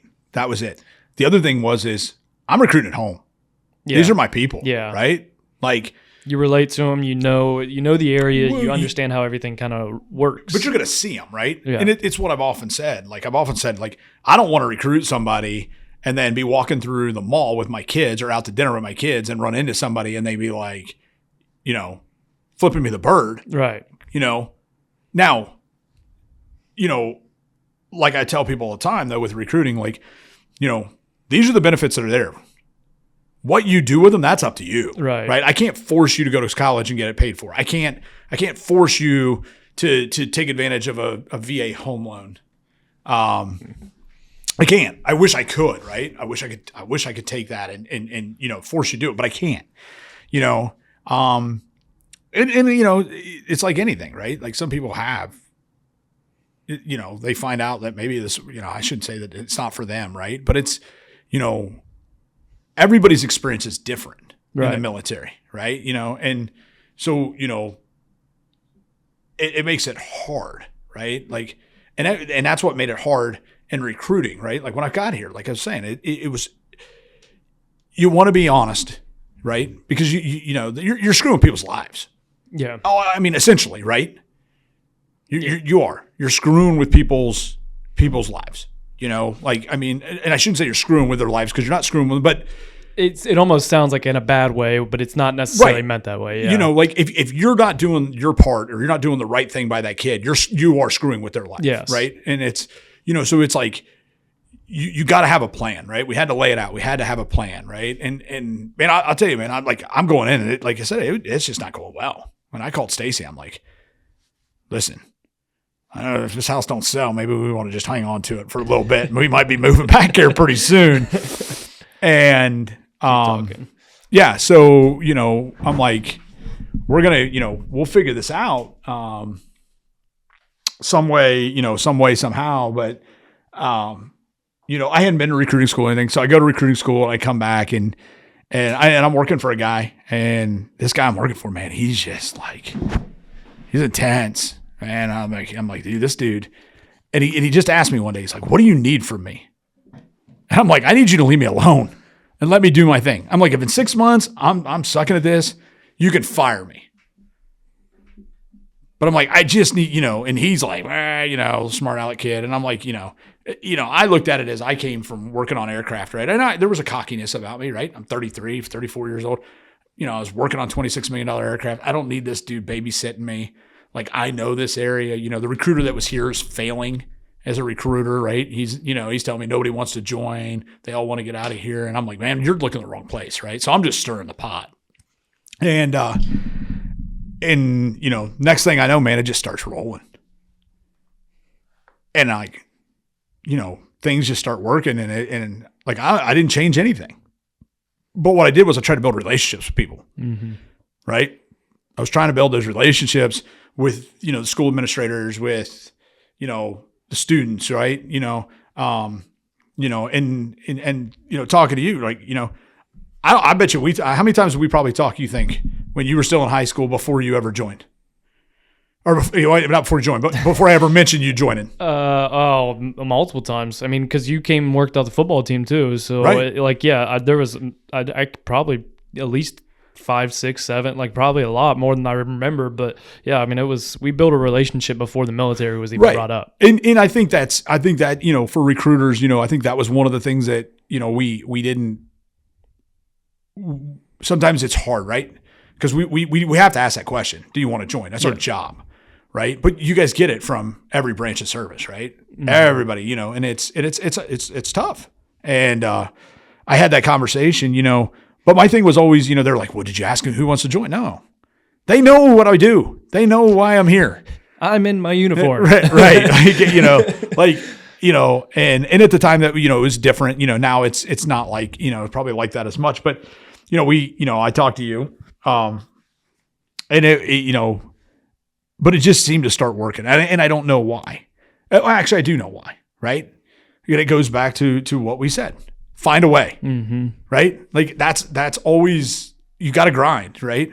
And I got off to a hot start, man. You know, I start writing contracts, and I got people, you know, like all of a sudden they're like, you know, I'm putting people in the guard. People are like, what are you doing? What are you doing? What's the magic secret? And I'm like, I'm outworking you.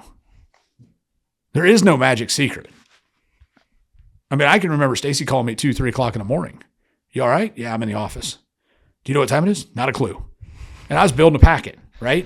I was like, I'll build packets at night when I can't talk to you. I'm going to do all my admin stuff in the middle of the night. Yeah. And I'm going to roll.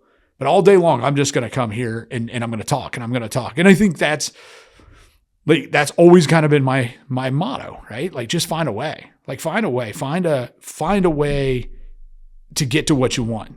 What's your why? Why are you doing this? And find, you know, and grind. Just grind. And, you know, and I think that's, you know, that's probably why I've had success. And I've had plenty of failures too, man. I'm not going to sit here and tell you know, in some people's aspect, you know, when we talk about, you know, me riding bulls, some people look at me like, oh yeah, you were a failure at that. There's probably times I've like, oh, I should have taken it more serious. I should have done this. I should have done that, you know, but I didn't know. You know, but I also, you know, maybe didn't take advantage of some opportunities that were out there, right? Like, there were just things that I just didn't do. But it's always, you know, find a way. I think the other thing for me was always, I turned everything into a competition. I mean, I love to compete, right? I like, into a fault. I'm not going to lie to you. It's to a fault. You know, you've talked, obviously you've had Steve Kidwell on the show and you've talked with Steve, and, you know, me and Steve coached together, and I'm sure Steve's told you, like, I'm hard on my kids when it comes to sports, you know, and it's not about winning to me for them. I could care less if they win. I could care less if they play, but if we're going to play, we're going to grind. Right. We're all in. Like, there's no like, oh, this is like, you know, I'm going to give you every opportunity to be successful, but you got to take care of it. But I see it all the time it drives me nuts because, like, I do videography for a lot of sports, and when I'm doing it, like, you know, I'm a competitive kid. I love sports and I know sports enough. Even though I don't know softball, I know it enough that I can watch and be like, you're not trying as hard as you can. One, it's maybe a camp that your parents are paying for you to be here. So take advantage of this opportunity. It drives me nuts. Like, why are you even here then? Like, I'd rather you just not play. Like, if you're not going to put in the effort. Well, and I think it's, you know, we talk about youth sports, right? Because I have my own theories on youth sports, right? I you know, being a softball, you know, coaching girls softball, and, you know, I've coached, you know, rec ball, and I've helped coach football, and, you know, youth sports, I mean, it's so different now, right, than when I played. You know, and granted, that's, you know, that's been 30 years ago, right? 40 years ago, right? It's just different, right? But I mean, we didn't go to specialized coaches for anything. No, I went my senior year for speed training. That was it. And it was more mainly like speed and agility. Right. And it wasn't, but like, I was still lifting on my own to put in that extra work. Like, there was a lot of work I was doing outside of just like the team lifts and the work that I did with the trainer once a week. There, like, I've never seen, nowadays everybody's got a hitting coach, everybody's got a pitching coach, everybody's got a football, like, everybody has their specialized training, and right. That didn't exist. It wasn't as common even when I was in high school. It wasn't as common. Yeah, and I think, you know, we talk about that though, right? Like, and I'm not saying it's wrong, right? Yeah, I agree. Like, yeah. I got kids. I got a daughter in basketball and plays AAU, and she goes for basketball training. I got a daughter that plays softball, right? And she goes, you know, for hitting lessons I wish I kind of, part of me wishes that those were more readily available when I was in school, because I wonder, I'm looking at it going, what could have happened if I did have like specialized training for say at this? Yeah. And I'm the same way. Right. And to be honest with you, like we probably couldn't afford it growing up. Same. Yeah, exactly. You know, not that we were poor, but yeah, it just specialized training isn't cheap either. Right. But I mean, I'll be honest, like you probably, if you would have told somebody back in my day, like, I'm taking my kid to hitting coach, they all would have been like, you know what? Like, you know what I mean? Like, it's just, I mean, you played baseball. Baseball was over. You threw all the baseball gear in the closet and you grabbed the football gear. Yep. You played football. When football was over, all that went away. You grabbed all the basketball and you concentrated, you know? So it's different, right?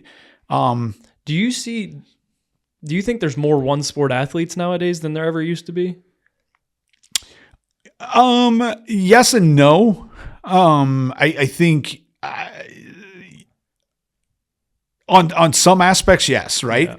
Yeah. You know, we've always told our girls with the softball team, we want you to play multiple sports. Right. That's what my high school Sev, that's what he always told us. He's like, I don't care what you go do, go play basketball, go run track, right. Go do something other than football. Yeah. And I think a lot of it is right. Like you gotta, you listen to college coaches talk, right? Like, you know, and I've been fortunate to be around a lot of high school coaches. I've been around some college coaches, you know, in passing, or, you know, I've had opportunities to listen to Urban Meyer or you know, Ryan Day speak, or, you know, whatever, through at the Ohio High School Football Coaches Conference, or, you know, because the Guard has a program, right? The Operation Buckeye Guard program. And I've had that opportunity. You know, and a lot of them tell you, like, I want to see how he competes in another sport, right? For me, you know. That make my Ohio Wesleyan coaches, they never watched me play at a football game. They never came and saw me play at a football game. They watched me play in a basketball game. Right.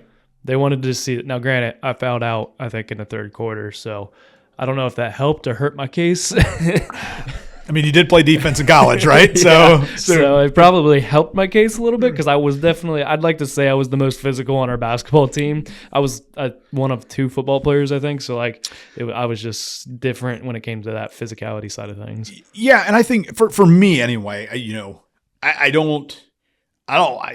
want my kids to play multiple sports, right? You know, I got a daughter right now that's a gymnast, right? And she loves it. She puts a ton of time in.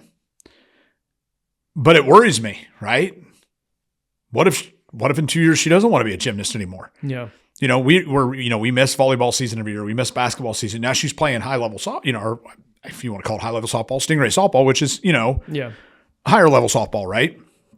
You know, she's playing that, you know, but it's, you know, how far is she behind on these other things? You know, right? Now, I don't think she's going to go anywhere with the gymnastics. I mean, she's been doing that, right? But there's things, you know, right now, like, you know, I don't have her going to lessons for softball because it's the beginning of gymnastics season, right? And we're getting ready to start competition season. And, you know, but I'm like, dude, pound for pound, man, she's strong, right? Like, you know, I take her to the fair and she walks over to a recruiting booth and they got a pull-up bar and she knocks out like 14 of them, right?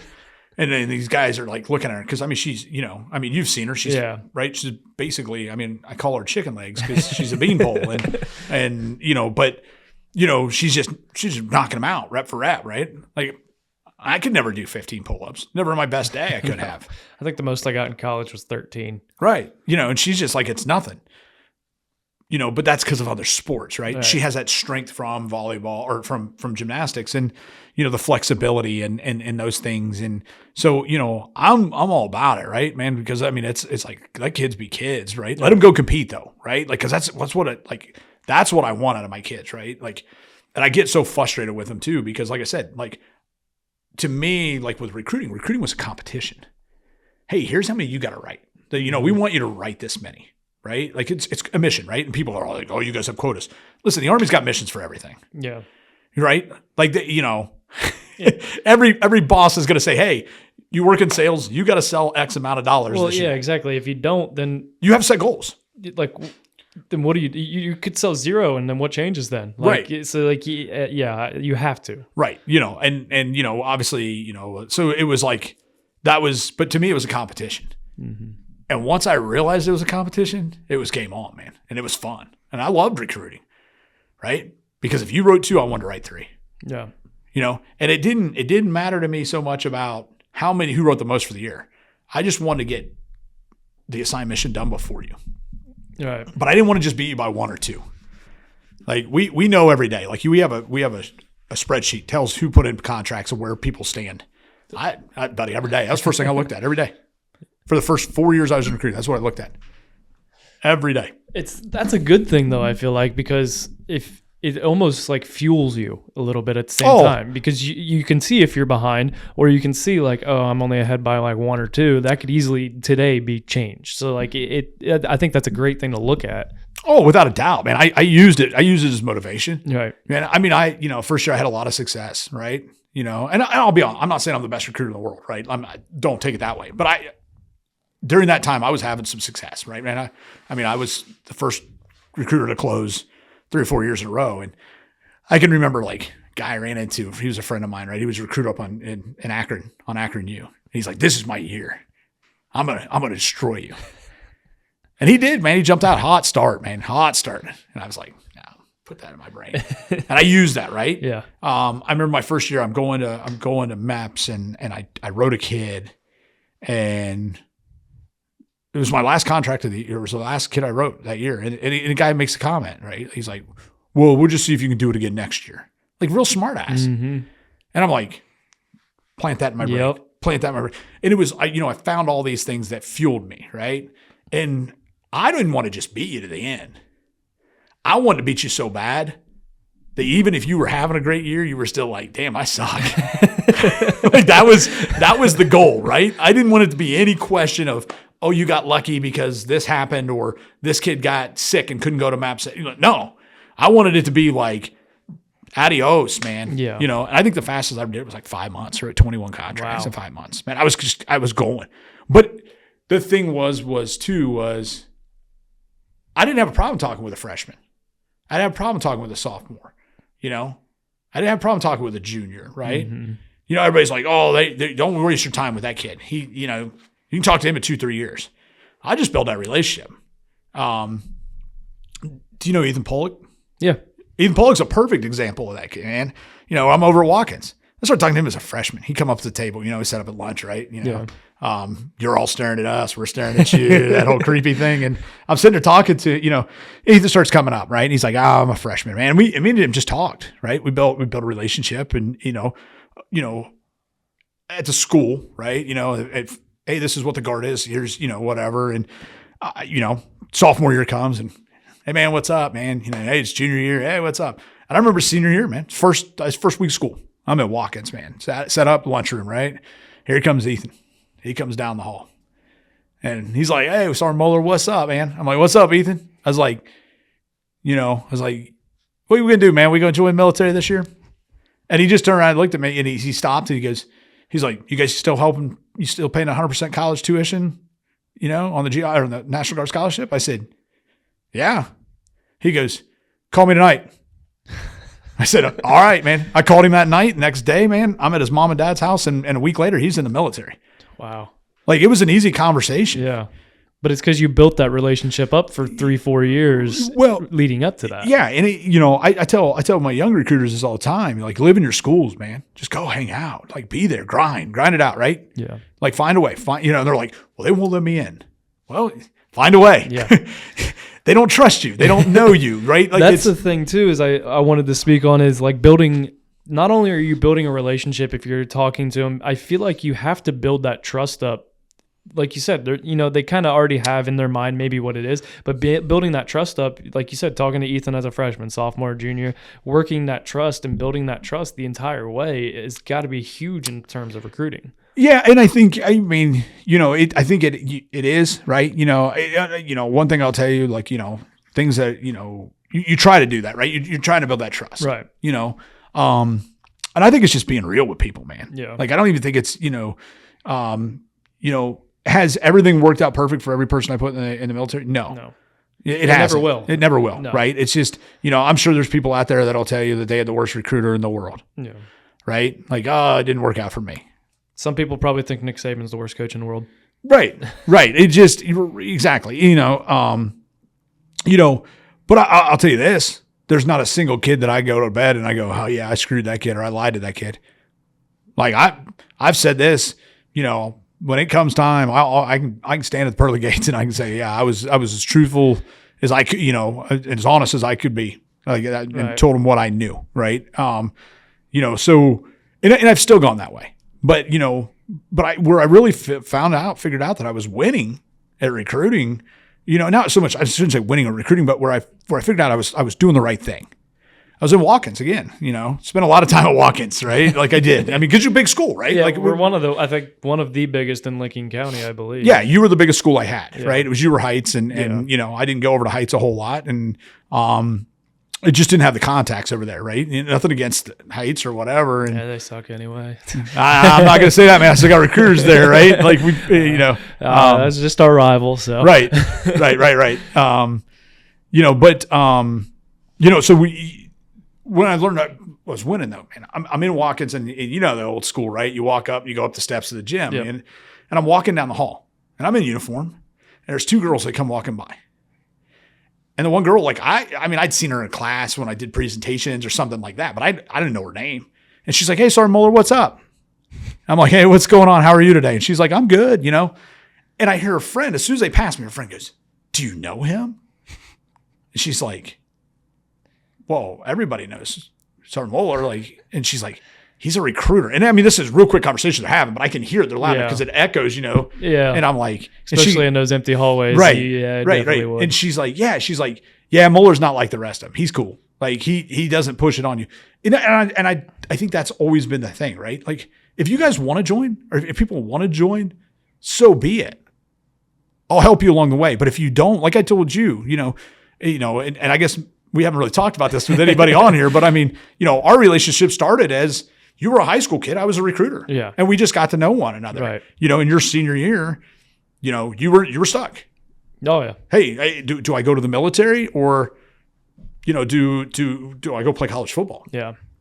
And I think I told you, I said, I don't care what you do. Yeah. I tried to help you find the best path for you, but I said, Cole, whatever you do, you got to make the best decision for you. Yeah. And I think that's the thing, right? With the military, like, people are always like, I got to be 100% sure this is what I want to do. I don't feel like you're ever 100% sure on decisions. And that's what I was going to say.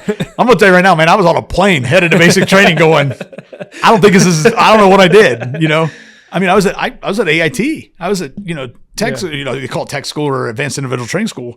And I can remember thinking, what did I do? Why am I here? I could be doing, I could have been at the ranch again, or I could have been doing this, or, like all these things. And but, when we talked, it was always, hey, this is what you're going to do. Right. And then obviously, you went off to play college football and you decided that was the best thing. And then, our paths diverted.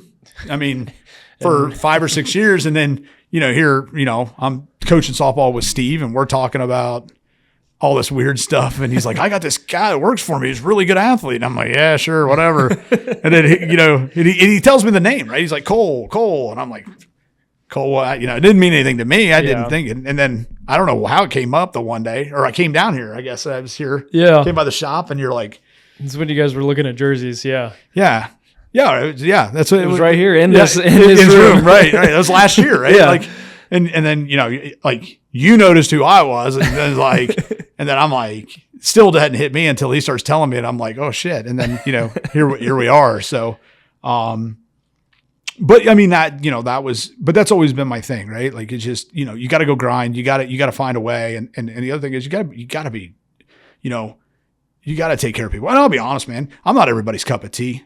All right. But you can't, and that goes with not trying to be a people pleaser, because if you're trying to be a people pleaser, you're wearing too many different hats and not being your true self. I think, I joke with my wife, like I don't like people, and I've had people tell me like, sounds familiar. Like the guy that I work for, right. He also doesn't like people, but has to talk to people for a living kind right. of. And it's not that I don't like people, I think, it's funny, like we talk about, you want to talk about that, like me and Steve, right? Like we say we don't like people, right?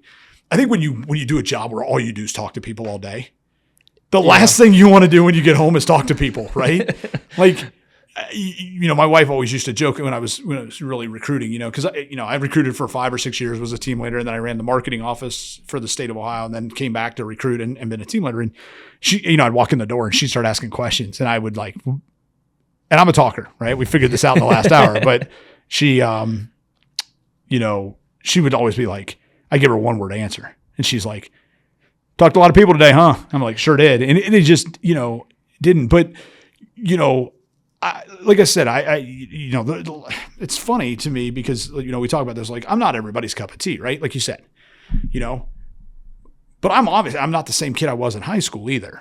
Right. Right. Like, and my parents were always, my mom always pushed that, right? She's like, you're going to go on to do things, right? You're going to go on to make choices. The people that your high school friends, not many you're not going to have that whole group of friends forever. Right. Nope. I have 2 of them I still talk to, right? I run into the other ones. Yeah. Like we talk, right? The guy that I hung out at Robin Farm with, like his daughter plays AU, so we run into one another. We sit there and we talk, but even my high school friends, I don't know the last time we all got together, know. And it's not that I don't. It's just, and I've learned too with the military, like people come in your life and people go out of your life, right? Constantly, right? You came into my life, you left my life. Now you're back into my life, right? Steve came into my life, right? For the last 3 years, we coached softball together. We were spent a lot of time together, right? Now we're kind of doing our different things, right? So, not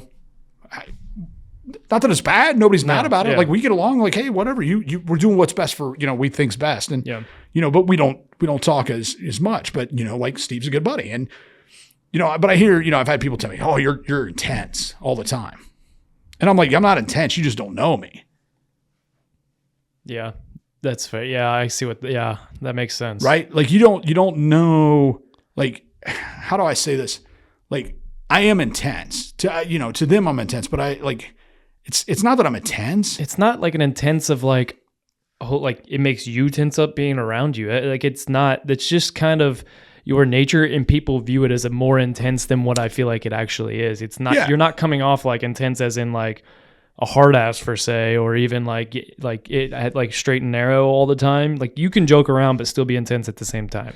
Right. And I think, I catch a lot of flack, right? Like I'm hard on my kids when it comes to sports, right?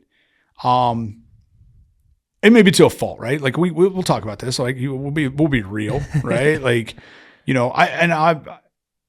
I've had to do some, I had a conversation with my wife the other night about this, right? I've had to do some deep, hard looks at how I deal with my kids in sports, right? It's not that I don't love my kids, right? Their success, like, I don't have aspirations that any of my kids are going to go on to play D1 or professional sports, right? Like let's be honest, right? Their mom's 5'7", I'm 5'9", right? Gymnast might be in luck. yeah, gymnast might be in luck, right? But she struggles with some of the mental issues that I did riding bulls, right? Like, but I'm super hard on my kids when it comes to athletics, right? And it's not, and I think there's a few things, right? Because I've done a deep dive look at this over the last week or so, right? Because, why? Does it matter? No, it doesn't matter. But it does matter. Not aspirations that they're going to go play pro sports. There are no aspirations that they're going to go play in college, right? Like if that's what they want to do and that's what happens, great, right? It's their life, right? Like I get the question all the time. Like when we had a son, right? We had 2 girls and then we had a son. What was the question I always got asked? Is your son going to ride bulls? Yep. I don't care. I don't know. That's up to him. Yeah. And I'll be honest, he has no aspirations of it at this point. He's not all in, right? But where I'm hard on my kids is I think sports are a life lesson. Oh yeah. Right? I've said this, people laugh all the time, right? They laugh like, and I'll be honest, I almost got thrown out of the Y a couple years ago, yelling at a referee. That was stupid, right? Like I don't know why I did it, but I was mad. I got mad at a call. But for me, life's not easy, right? And I think, too much now we take and, these kids, man, they got it easy, like we were talking the other night, like you go to college now, right? AI does your paper for you. No kidding. Right? That didn't exist when I was in school. Right. And then you've got things like, these note takers in class, right? Yeah. And I used to struggle. They literally just hit record. Right. And then it puts all the Literally, notes, right? My wife's showing it to me. So, so it's like we keep making things easier and easier, but for me, it's the thing I'm always on my kids about is effort. Give me effort. Yeah. My college football coach always used to say, I don't care if you fuck up, but fuck up full speed. Yeah. He said, I can fix a mistake. I can't fix your effort. Right. And I think that's the hardest part, right? Yeah. That's the hardest part for me to get across to my kids, right? We go effort, now the boy, he's got to see his sisters get yelled at, right? So effort's never been an issue, right? Yeah. But he's kind of the baby, right? He gets away with stuff, right? Like, That was me. right. And, but my thing has always been effort, right? The oldest one gets it the hardest, right? Yep. And it's not because I don't want her to fail because I know that's what she wants, right? Like if she's a starter on the she's a starter on the basketball team, like I tried to explain it to him last night. I tried to explain to both the girls, right? It's like King of the Hill, right? You're on the mountaintop now. You're a starter. But you got people coming from the bottom. You know that thing that you were chasing just a minute ago? Right. There's other people that are doing the same thing. Right. And, and I've seen her get knocked off the hill and then have to work her way back. And every time it's like when she gets knocked, it's just, she's crushed. Mm-hmm. And I ask her every day, what did you do today to get better? And where I get so frustrated with my kids or where I'm hard on them is it's the little things, right? Now, granted, they're 13 and 11, right? But we talk about, she had a game the other night. After the game, right? They win 42-4, whatever. I don't know. They blow the team out. and then they're a good little basketball team. She walks over to me and we get, and we're talking and I'm like, wait, we got to talk, right? So we get in the car on the way home and, it's a 5-minute ride. And I'm like, what are you doing? What are you doing? I was like, she's like, what do you mean? And I'm like, you didn't play hard tonight. I was like, you knew they weren't as good as you, so you took time off. You took not that I said you didn't play bad, but I said, did you box out? Yeah. No, I didn't box out. Why? Your AU coach has told you he wants you to box out. We've told you need to box out. Your coach has told you need to box out. So why are you being told here, but now tonight you just want to take the day off? That's the kind of stuff that irritates me and where I'm hard on my kids. Because I feel like with social media, too much of this, right? Like, and we all know it. There's people out there. Every time their kid is successful at something, they post it, right? I see you rolling your head back, right? I'm sorry. Softball moms are the worst at this. They're the ones that post everything on social media as soon as something good happens. Not every one of them, but I see it a lot with a lot of softball moms now that I'm venturing more into this softball world with some of the stuff that I'm doing. I feel like, I don't know, I guess I haven't noticed it as much with other sports, but I feel like softball, I noticed it a lot more than most. But yeah, social media, you see it all over social media all the time. But we also don't talk about when they have a bad game. Mm-hmm. Right? So what are we doing with our kids, right? Like to me, right? What I'm trying to prepare my kids for, and I'm going to be hard on them, right? Like I'm going to be harder on you than anybody else will ever be. Mm-hmm. Because when you get to your job and your boss is mad because you made a mistake, you're not crushed that you failed. Now, maybe I take it too far. I've often joked that my kids will be one of two things. They'll either be great athletes and they'll be super resilient, or they'll all be in counseling. Either way, it's going to cost me money, right? But that's the biggest thing for me, right? And I think, for me too, I think there's a lot of opportunities that they're given, right? Like it's. I don't want to say that I'm living vicariously through my kids, right? Like I know parents that do, right? Yeah. We got to win. We got to be on this team. We got to do this, right? Like or all, they want to, their kids playing football. You remember, you hear it, right? Yeah. You go to any high school football game, right? There's always going to be a group of guys, talking about their glory days, right? I've been back to one high school football game, and I don't think I'll go to another one, honestly, because I don't like living that like past life of like, when I'm with my buddy, like my best friend from high school, we'll relive, like we'll talk about those some days sometimes, but I don't want to go talk to people, one, that I haven't talked to in a bunch of years that I was never really close with anyway, and have to listen to old football stories because those days are behind me. Did I learn a lot through it? Did I have a lot of fun? Absolutely. But those days are behind me. I don't know. I was different about high school. Like I liked high school, but then also at the same time I was ready to get the hell out of there.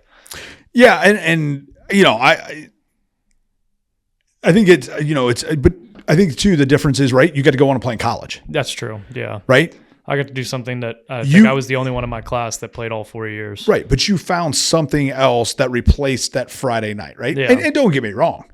I don't care what anybody says. There's never a better feeling than that fresh, because we didn't play on turf. You did. Yeah, I didn't play on turf. I got put in going into my freshman year. I got very lucky. We played it, but there was always something about, especially at Sheridan, right? I don't know if you've ever been to Sheridan High School, but I think it's one of the most gorgeous places for a Friday night game in the fall, right? You got all the corn's all grown up, right? It's all tasseled out, the sun's setting, right? And then the dew sets in, and the smell, and then there's a light breeze. There's no you hear all the analogies, right? I'd go back and do it all over again. I'm not going to sit here and tell you that one more time, right? Lace it up. Right now, my body would never be able to hold up and do that. But, but I also in the same thing, it didn't bother me not to go back and play high school football. But I was rodeoing. Yeah. Right? Yeah, and I will agree to that. Nothing can replace a Friday night game. I played in 30, I don't know how many games we played my senior year, 30-some college football games. Nothing will beat none of those games beat a Friday night lights, under the lights in high school. Well, because everybody in the stands. That's true too. Right? Everybody in the stands. It's friends, it's family, it's people you've grown up with, right? When it's over, right? I don't know how you were after a game, but it was like trying to get out of the locker room to get to your, when you're leaving, everybody's like, hey, great game, whatever. But it goes back to,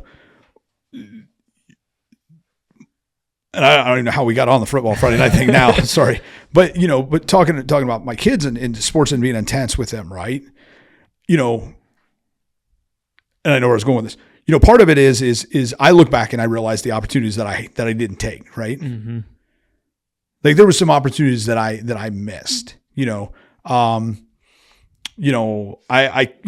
was probably some times I should have gone to a rodeo and I didn't, or I didn't have the money to go, the 1 year I had some money won, had I gone to a couple more rodeos, maybe I would have enough to go to, Cheyenne or something like that, but I just didn't have the money, right? So I didn't. And, but I look back and I'm like, oh, if I would have done this and I would have done that. Right. And, I think, we with kids, man, we're so afraid that, they're so afraid they're going to make mistakes. Right. My kids are too, right? They're always afraid. I'm going to disappoint Dad. I said, you're never going to disappoint me. You got to go, right? Yeah. You got to go, right? But I think I think the thing about youth sports where it really drives me nuts, right, is I understand you want your kid to go play in college. I do. That's awesome. If that's your goal. But, I just don't know if that's a realistic expectation when they're 7, 8, 9 years old. No. Maybe 10. Right? I don't think my parents even thought I'd have a chance when I was 7, 8, 9 years old to go play. I guarantee you they didn't think I'd go play college football. Well, I wasn't even playing football yet. Right. And I think it's 7, 8, 9, right?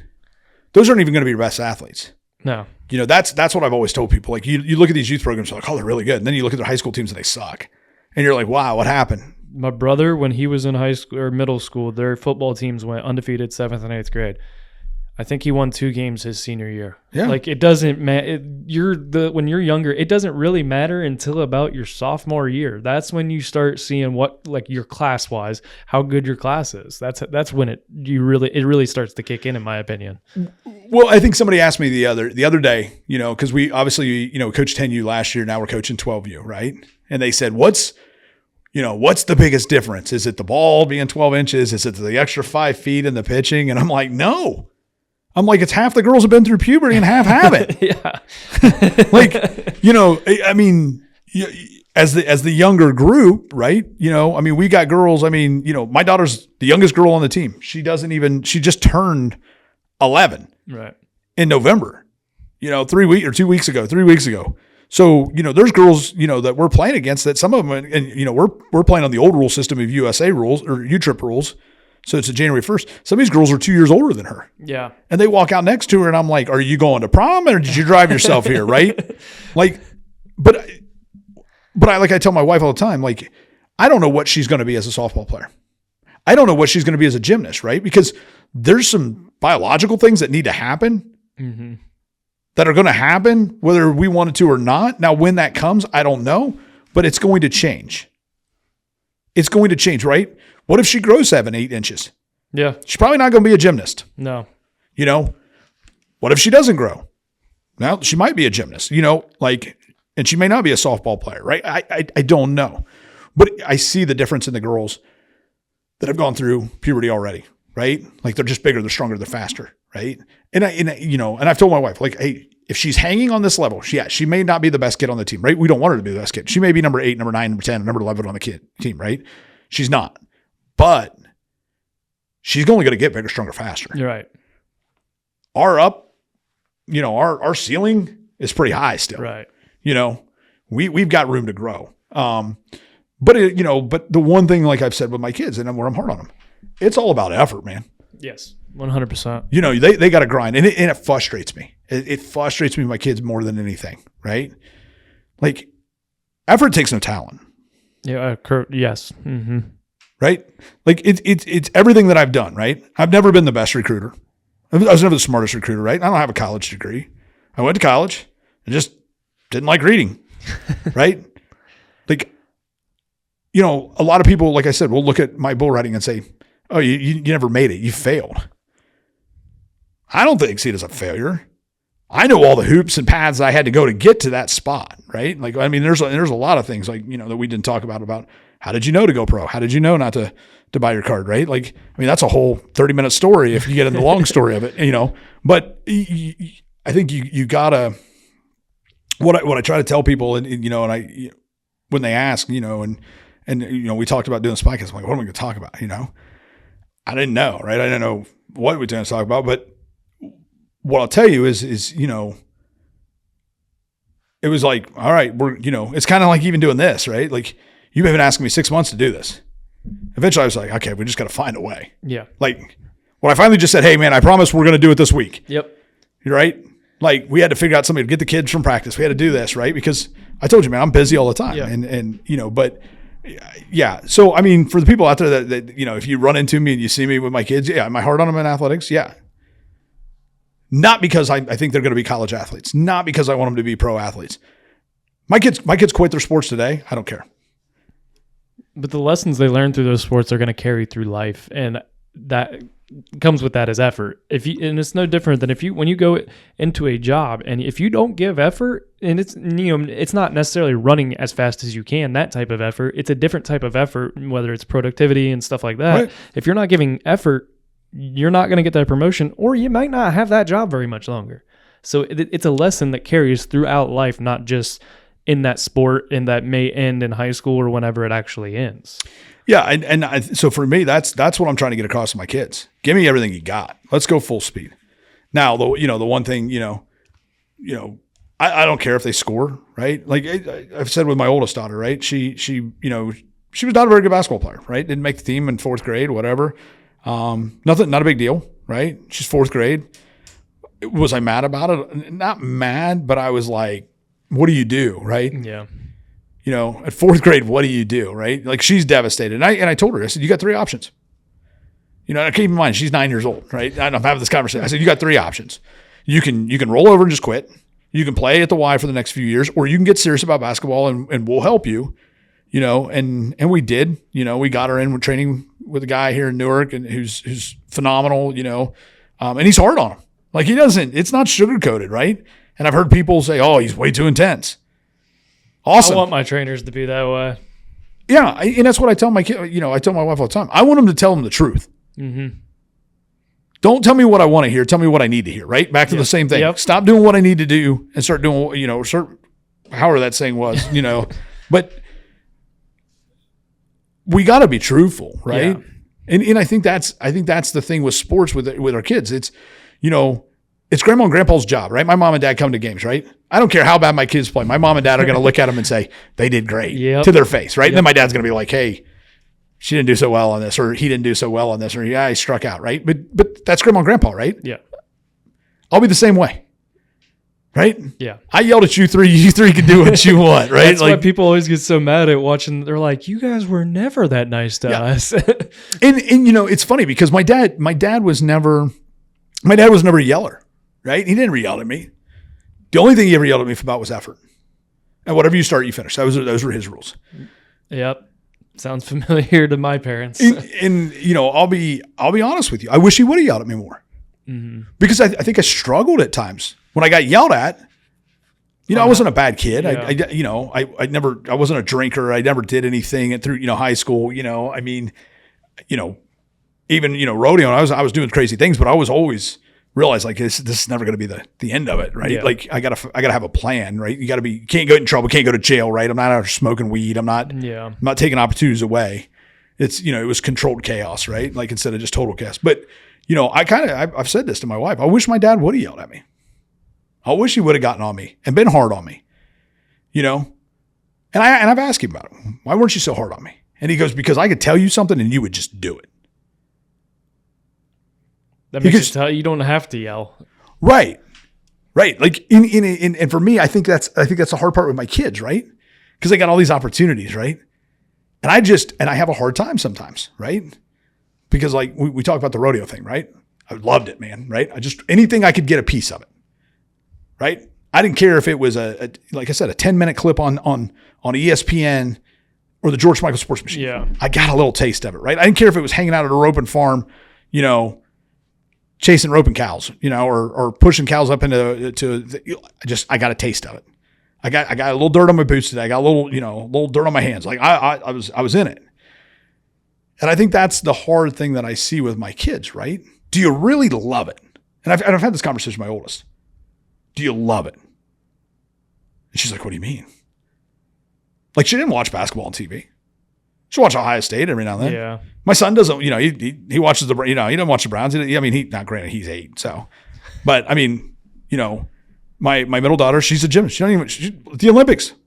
She didn't even watch gymnastics at the Olympics. Heck, I watched the Olympics at the gym. She did a little bit this year, right? But that was all we had. Yeah. You had TV. It was like you have TV. They have just so many other distractions. Yeah. And I think one of Steve's daughters was in here watching on YouTube. Like I walked in and it was like Simone Biles on YouTube. And I'm like, first off, I didn't even know how YouTube worked when I don't even think we had it, but I wouldn't have known how it worked at your age. So like they have so many, they may watch it, but it may just be also different versions than what we're used to. Well, you're right. And my kids do, right? They do watch it on YouTube, right? Different things and softball videos and it's just not, typical TV that we watch. Yeah. And, but those are, so when people tell me, yeah, you're intense on your kids. Yeah, I am intense because life's hard, man. Life's, like, and I don't want to sound like a broken record or somebody like old dad sitting here, giving that life advice, but it's hard. Right. So I tell my guys at basic training, they're getting ready to go to basic training all the time. I'm like, guys, it's going to be hard. And then, they're like, people are like, oh, it was harder than when I went through. It's a different time, man. Yeah. Like I don't, maybe it is, maybe it isn't, but it's, I think we as people, like our society right now is just like, oh, it's hard. Right. And it leads to all kinds of other things, right? Like we can go down that path of, we'll have to, honestly, I need to have you on a Beyond the Surface because the Beyond the Surface is where we like take this guest episode and like each episode we kind of dive into different things. So like, and we dive deeper into them. That's what I love. Those are the ones that I love because I love the guest ones, but like the Beyond the Surface is when I personally, cause I talk more in the Beyond the Surfaces. It's different than the guest setup. It's me and Dante and we really dive into them, but I love it because I kind of get to like really put my opinion out there. And also like me and Dante, just the way me and him can talk about things, he brings perspectives that I never thought of and I bring perspectives that he's never thought of and we clash them together and like kind of go off of it. So yeah, you need to do a Beyond the Surface with us.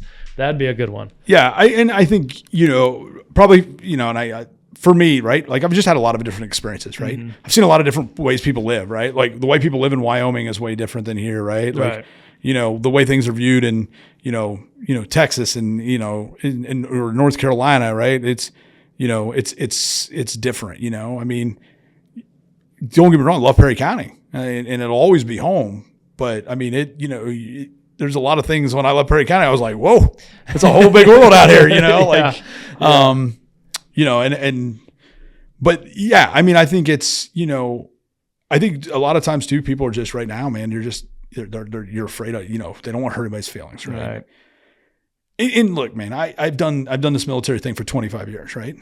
I've served with people that we don't have the same opinions. We don't agree. We don't agree on everything. Me and Steve don't agree on everything. Right. Steve's one of my best friends, right? I know we keep going back to Steve, but we don't always agree on anything. We've argued. We've gotten mad at one another, and that's okay. Yeah. I think the problem we run into now is it's like, well, this is my opinion, and it's right, and I think whether good, bad, ugly, right? Because I can't, obviously with what I do in the military, I'm not going to talk politics, right? Like I have my beliefs, and exactly. I told you that, right? But there's opinions too, right? Like, oh, should people join the military? Should they not join the military, right? I can tell you this, on that one, right? Like, that's simple, man. Hell yeah. Yeah. If that's what you want to do. Yeah, exactly. Hell yeah, if that's what you want to do. But what I'll tell you is it's I can't make that decision if it's for you or if it's not for you. Right. Like that's I don't know. But, I'll tell you I'm a better person because of it. Now would I go back and do it all over again? Hell no. No. Right? It's been, would I go back and join? Yeah. Would I have done it the same way? Probably not. Right. I don't know. You ask me in 4 years when I retire, I'll probably be like, hell yeah, I'm 50 years old. This is good stuff. But yeah, it's, like I said, it's people's opinions and, and those things that are out there, in on different issues and controversies and stuff like this. And, and I think that's where sports, right? They teach you to work as a team, right? Mm-hmm. And we're kind of running around this, but, they bring you together, right? Right. But it always still comes back to the same thing. Find a way, right? Mm-hmm. To me, it's always basic training's hard. I got to find a way. Right. You know what my way was at basic training? What got me through it? What's up? I had a 94 Dodge. I wanted a Dodge Ram pickup, right? Dodge Ram was the sponsor of Pro Rodeo, right? It's serious. I wanted a Dodge Ram pickup. And, obviously I was going through there, right? And I was like, man, 6 o'clock in the morning PT, right? Got drill sergeants out there. They're yelling at you. We're in South Carolina, Fort Jackson. I don't even know what they call it now. They renamed it. But I'm at Fort Jackson, it's cold. It's January, February. We're doing, Army PT. And it sucked. Right. And, I'm not a morning person. It's what's so funny that I'm like, hate mornings, right? Hate them. And, I had a drill sergeant. I can't remember his name, man, but he had a Dodge pickup. He used to park it right by the PT field and we would face it. And as I'm doing push-ups, man, or we're doing something, I just kept staring at that truck. And every day I'm like, 8.5 weeks. Find a way. 8 weeks. What? Right. Find my way. Find the way, right? What's it going to be? And, I'll be honest though, basic, our military was great for me. Like the military's made me who I am. I was not a quiet kid in high school, but I was not a go against the grain kid. Right. Like I'll be honest. I was probably a little soft at times, right? But I was going to wear jeans and t-shirt every day. Jeans, t-shirt, tennis shoes. That way you can't make fun of me, right? My mom buy me a sweater. Why don't you wear this? Or, what? Oh, I can't wear this. Like I was always afraid, like, I don't want to get made fun of, or when we played football, right? I was not, I wasn't a captain, right? I was going to go out. I was going to work hard. I was going to go about my business, but I was not the guy that was going to stand there and jump a guy's ass if he made a mistake. Right. That wasn't me. And it wasn't until, the Army did that to me. And I got the basic training and I got down there and all of a sudden, man, like I'm in charge of my platoon and I'm like, all right, and then got to Fort Bragg and, so fortunate on those things, like I said, that I got to rodeo while I was there for the Army. And listen, I had a commander that was from Texas. I had a platoon sergeant that was from Texas that had rode bulls. So that helped, right? Yeah. Like, it was just one of those things that felt like it was meant to be, right? It's just the way it worked. But so it's, you just gotta, see, this is what I do. I lose my train of thought. But yeah, it was, like I said, it was good. It made me who I was, right? That's kind of what we're talking about. It made me who I was, right? And it probably changed my opinion on some stuff, right? And as I've gotten older, I mean, I probably am, obviously things have changed the way I view things and, that I did at 23 in college, right? 23 in college, I'm like, whatever, dude. Yep. Like, hey, is what it is, But there's probably some issues out there. I bet people that know me would be like, if I told them where I stood on stuff, they'd be like, whoa, like I did not see that coming, right? Because it doesn't affect me. Right. I don't care. I don't care. If the issue doesn't involve me or doesn't involve my family, go live your life. Right. Right? Do you know what I'm saying? Yeah, exactly. Like, I don't have to agree with you on it, but I'm not going to let it bother me. Right. So I've tried to get a lot more like that. And especially it happened a lot more for me, like during political season where like people are like, you really don't care about that? And I'm like, no, I really don't care who such and such votes for, because at the end of the day, whether I'm not going to be able to change their mind, and I highly doubt I'm going to be able to change their mind. And honestly, why would I waste my time trying to convince someone of something that they're not going to be they're not going to change their mind on? So I'm not going to sit here and let it ruin my whole mood for the day and ruin potentially my whole week. Well, I think too, like you got to think about that in the other aspect of, right? Like my life situation may not be what yours is. Right. Exactly. You know what I mean? My experiences may not, are not what yours are. Right. So the way, I think the problem that we have is, and this is what's great about America, right? Like I told you, we're not going to talk politics, but here we go. Right. Like, and we're not going to talk politics, but this is what's great about it. Right. And people have often asked me, like being in the military, like, election time, who are you voting for? What do you think? None of your damn business, first off. Well, I just tell them, I'm like, we don't talk about it. Yeah. I don't tell anybody who I vote for. I don't care, but what it comes down to is where we have a problem, at least in my opinion, right? When we look at these things is your life situation is not my life situation. Right. Right. Like there's so many things that I would love to sit here and tell you, like, and talk to you about and say, oh, this organization I can't stand, right? But I'm not going to, right?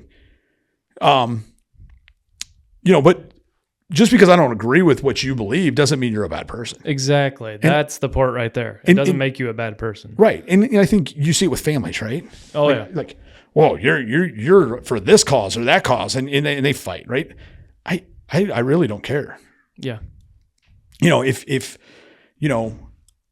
you want to do X or you want to do Y, you want to do, like, what comes down to me at the end of the day is, are you a good person? Yep. Just be a good person, right? Go about your day, mind your business. Don't be stealing from people, right? If you want to live in a tiny home, live in a tiny home. Right. If you want to live in a huge mansion, live in a huge mansion. You want to drive an electric car, drive an electric car. That's your choice. If I want to drive F-350 diesel, blowing black smoke, go drive a black diesel, diesel drive. Yeah. Like, don't even worry about it, right? Like, just do what you want, So I don't know. What other questions you got for me? So I'm going to move into the final question of the podcast that I ask all my guests.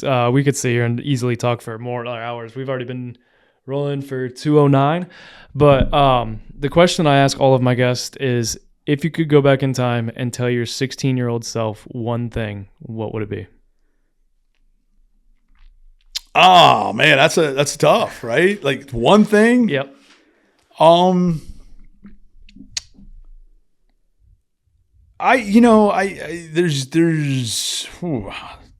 one thing's hard, right? There's lots of things I would learn,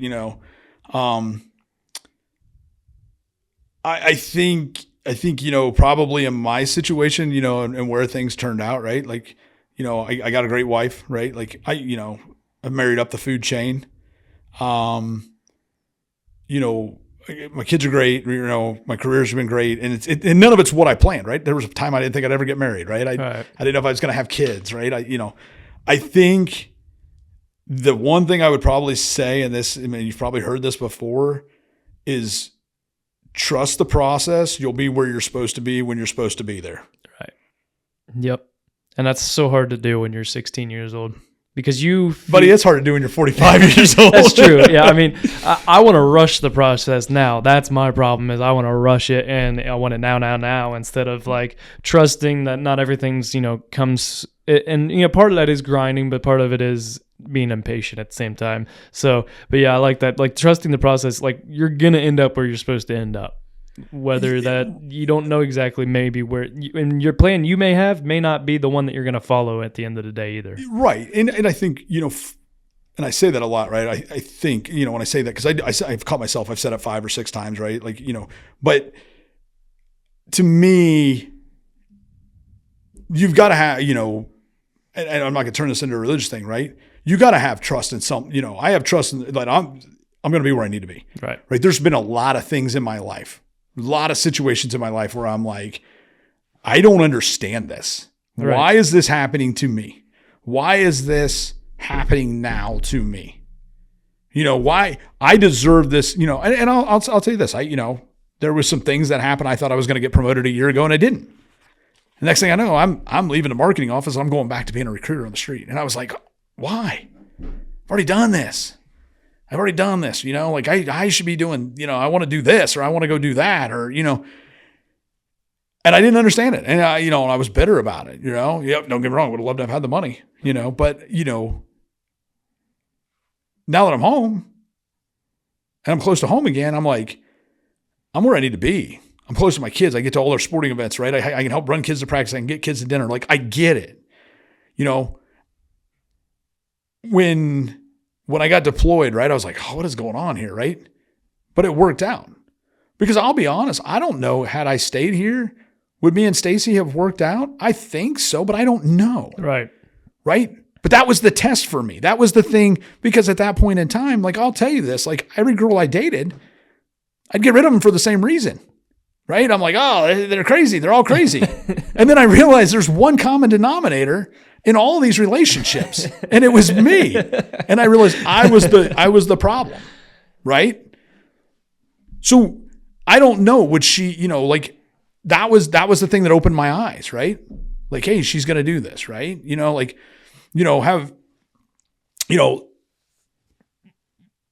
It's always worked out, right? Mm-hmm. Do I regret not having the cows right now? Absolutely, I do. I'd love to have a farm. But I'll be honest with you, I don't have time for a farm. Right. I don't have the time to put in the work. Will that come back around at some point? Maybe it will, maybe it won't. But that's where you just got to trust the process. Right. Yeah. We haven't even talked about this, but I bought a bass boat. When I came home, I made the joke, right? I'm going to buy a bass boat, right? And I started fishing tournaments and we won't even get into that because I can go on all about failure and all that other stuff. But, I bought this boat and the boat hadn't been in the water in 18 months. 4 years ago, I fished 42 bass tournaments in the summer. Damn. It's quite the shift. Right. And now it's all on the softball field. And I got buddies that ask me, dude, like, how are you doing this? Like, how do you do this? And I'm like, it's simple. My kids come first, man. Yeah. Right. Like I want to be there. Now my kids may not always want me to be there. I don't know. but I mean, it's, I think that's, but going, like you said, what's the one thing I would tell myself, is just trust the process, Mm-hmm. Be patient, trust the process. You'll end up where you're going to end up when you need to end up there. I think we make decisions, but I think that somebody's looking out for us, right? Yeah. And people tell you like, oh, this guy did this and that was a bad decision. Was it? Was it a bad decision? Yeah, it may not have been the best decision in our opinion, but then you see a guy down the road, right? Yeah. And all of a sudden he's got his life together, and that was, hey, and would probably admit that he needed that to happen. Right. In order for things to change. Oh, listen, dude, you know how many buddies I've got, right? That have hit rock bottom? Yeah. You need rock bottom sometimes. Not right. that you hope it doesn't take getting to that point for things to change, but sometimes that's what it does take, is getting to that rock bottom for things to, you have to go down before you can really go up. That's what people forget a lot of times. Right. And I think that, I'm not saying that I've ever hit rock bottom, right? But well, everybody's hit their own version of rock bottom. Right. I'll be honest, the first time around in recruiting, when I was, I was so successful as a recruiter and I became a team leader, right? It was so hard because I couldn't make you do it. And I struggled with it. I wasn't killing it, right? We weren't killing this team. We were failing. And I was just like, dude, I don't want to fail. And it ate at me and ate at me. And it took a toll on my kids. I think it took a toll on Stace, right? There was probably a point in time I was like, dude, I don't know, man. I didn't know where my life was going. I was just like, I was at a low point, and I didn't even know I was at a low point. That's the scary thing about it, right? Yeah. Right. I didn't even know I was. And then I got out of that job and went to, to another job. And as soon, it was like the word, and I became happy, right? Stacy asked me one time, like, why are you, why do you stay up till 3:00? And I'm like, it's the only piece of quiet I get. It's the only time that phone doesn't ring, right? Because you're always a recruiter. Yeah. Phone's always ringing, or you hope it's always ringing, right? But it's, that was, that was hard. Like it's hard, right? Like on that rock bottom. Like, so to me, I was a really low point, right? Like I had a boss that I was working for who outside of work, he was fine, but just super demanding. And I was just like, why are you on me? Like I've been, I'm pushing you, right? That's what I tell my kids too, right? I'm pushing you. Like I'm going to push you to be uncomfortable. Mm-hmm. And there's a fine line there, right? Right. And I'll be honest, I've probably gone over it with my kids a couple of times, right? And I've been like, that was pretty, but I make sure I circle back and talk to him. Right. But this guy I worked for, man, he was tough.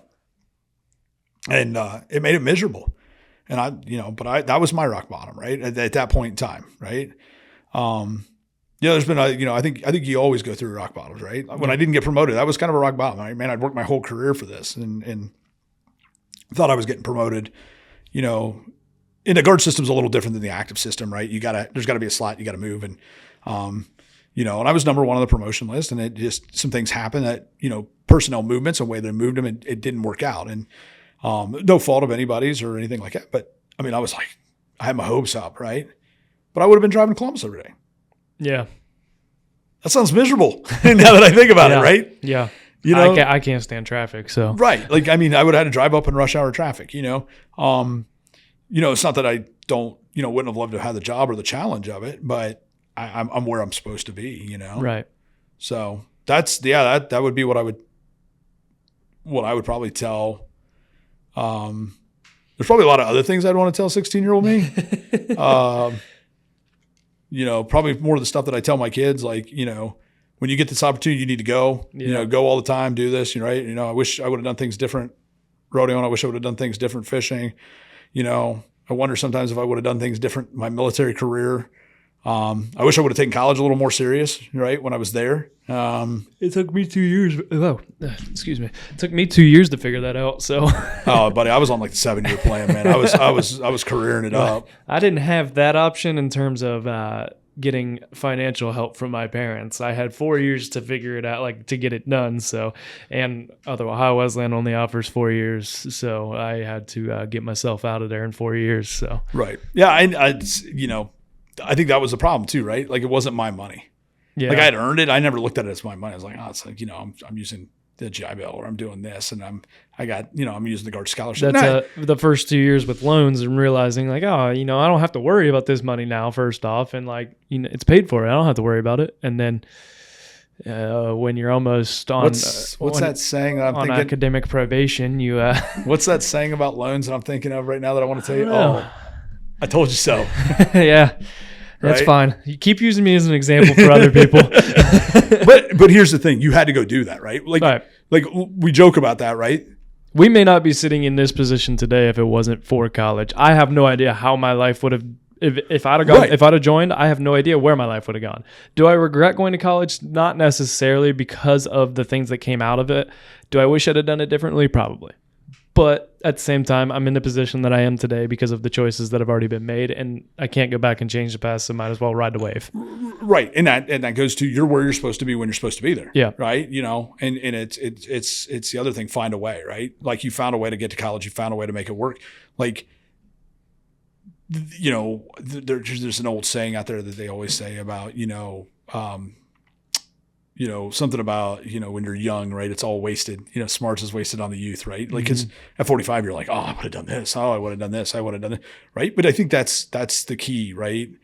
That we forget, right? It's, and I think of all these cliches in these books and these, hear motivational speakers, but it's, and we talked about at the beginning of this, it's chapters, right? It's chapters in your life, right? I haven't been to a rodeo well, I take it back. We went to Houston rodeo last year, but like, I haven't been like behind the buck and shoots at a rodeo in 10 years. Yeah. I don't talk to many of those guys. That's a chapter in my life, right? My kids will only know it through pictures and maybe a couple of videos, right? Like they're, my grandkids may never know about it, right? It's,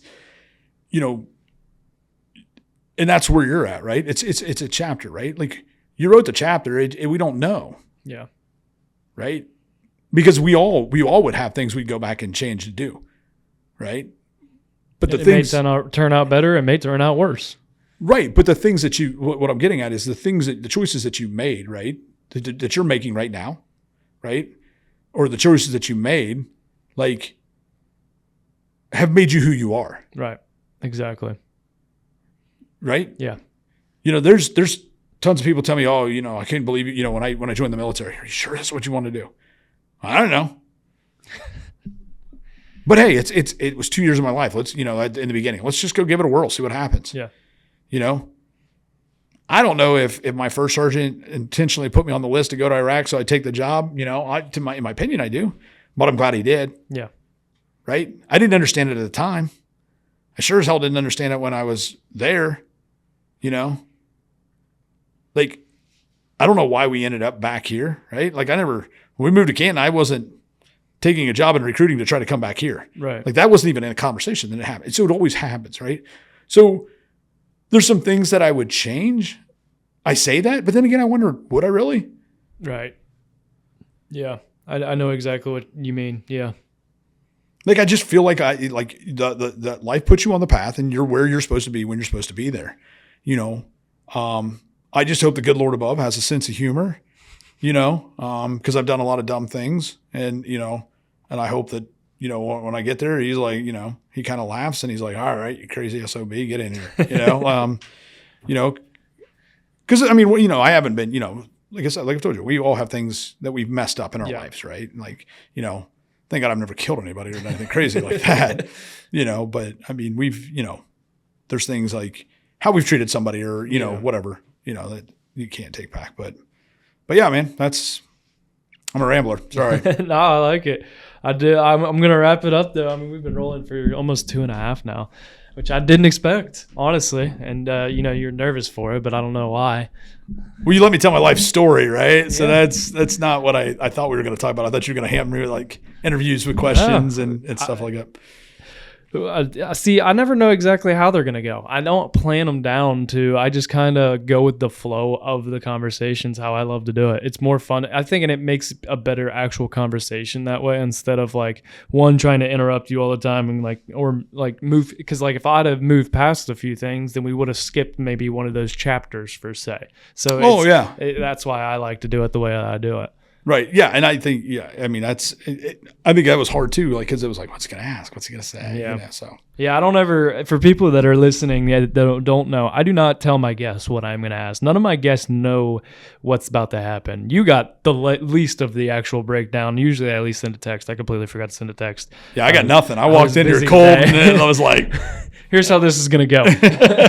Yeah, usually I at least send a text, but I didn't this time. And the text usually just kind of gives a rundown of the flow of the podcast, not what it's going to be about. So, but I really appreciate you coming on. This is one that we had in the works for a while, so I really appreciate you coming on. Yeah, man, it was a lot of fun, and so I mean, it's I'm glad I can help you out, and I mean, like I said, we go way back. Yeah, and but it's cool. It's cool to watch. It's cool to watch how much you've matured and how you've grown, right?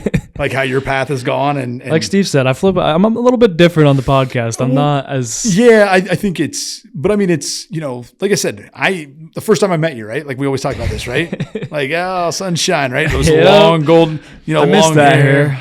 I'd probably get kicked out of the house if I grew my hair back like that again. Right.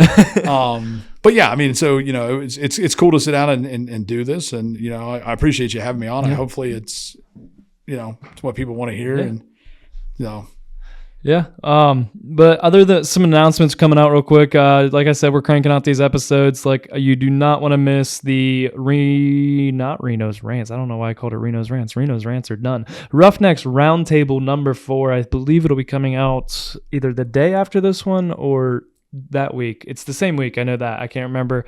But other than that, you guys know the deal. Until next time, life is hard and it's going to knock you down just like a bull does to the bull rider. Don't let that bull of life walk all over you. Get up, grab the bull by the horns, and take control of your life. Roughnecks out.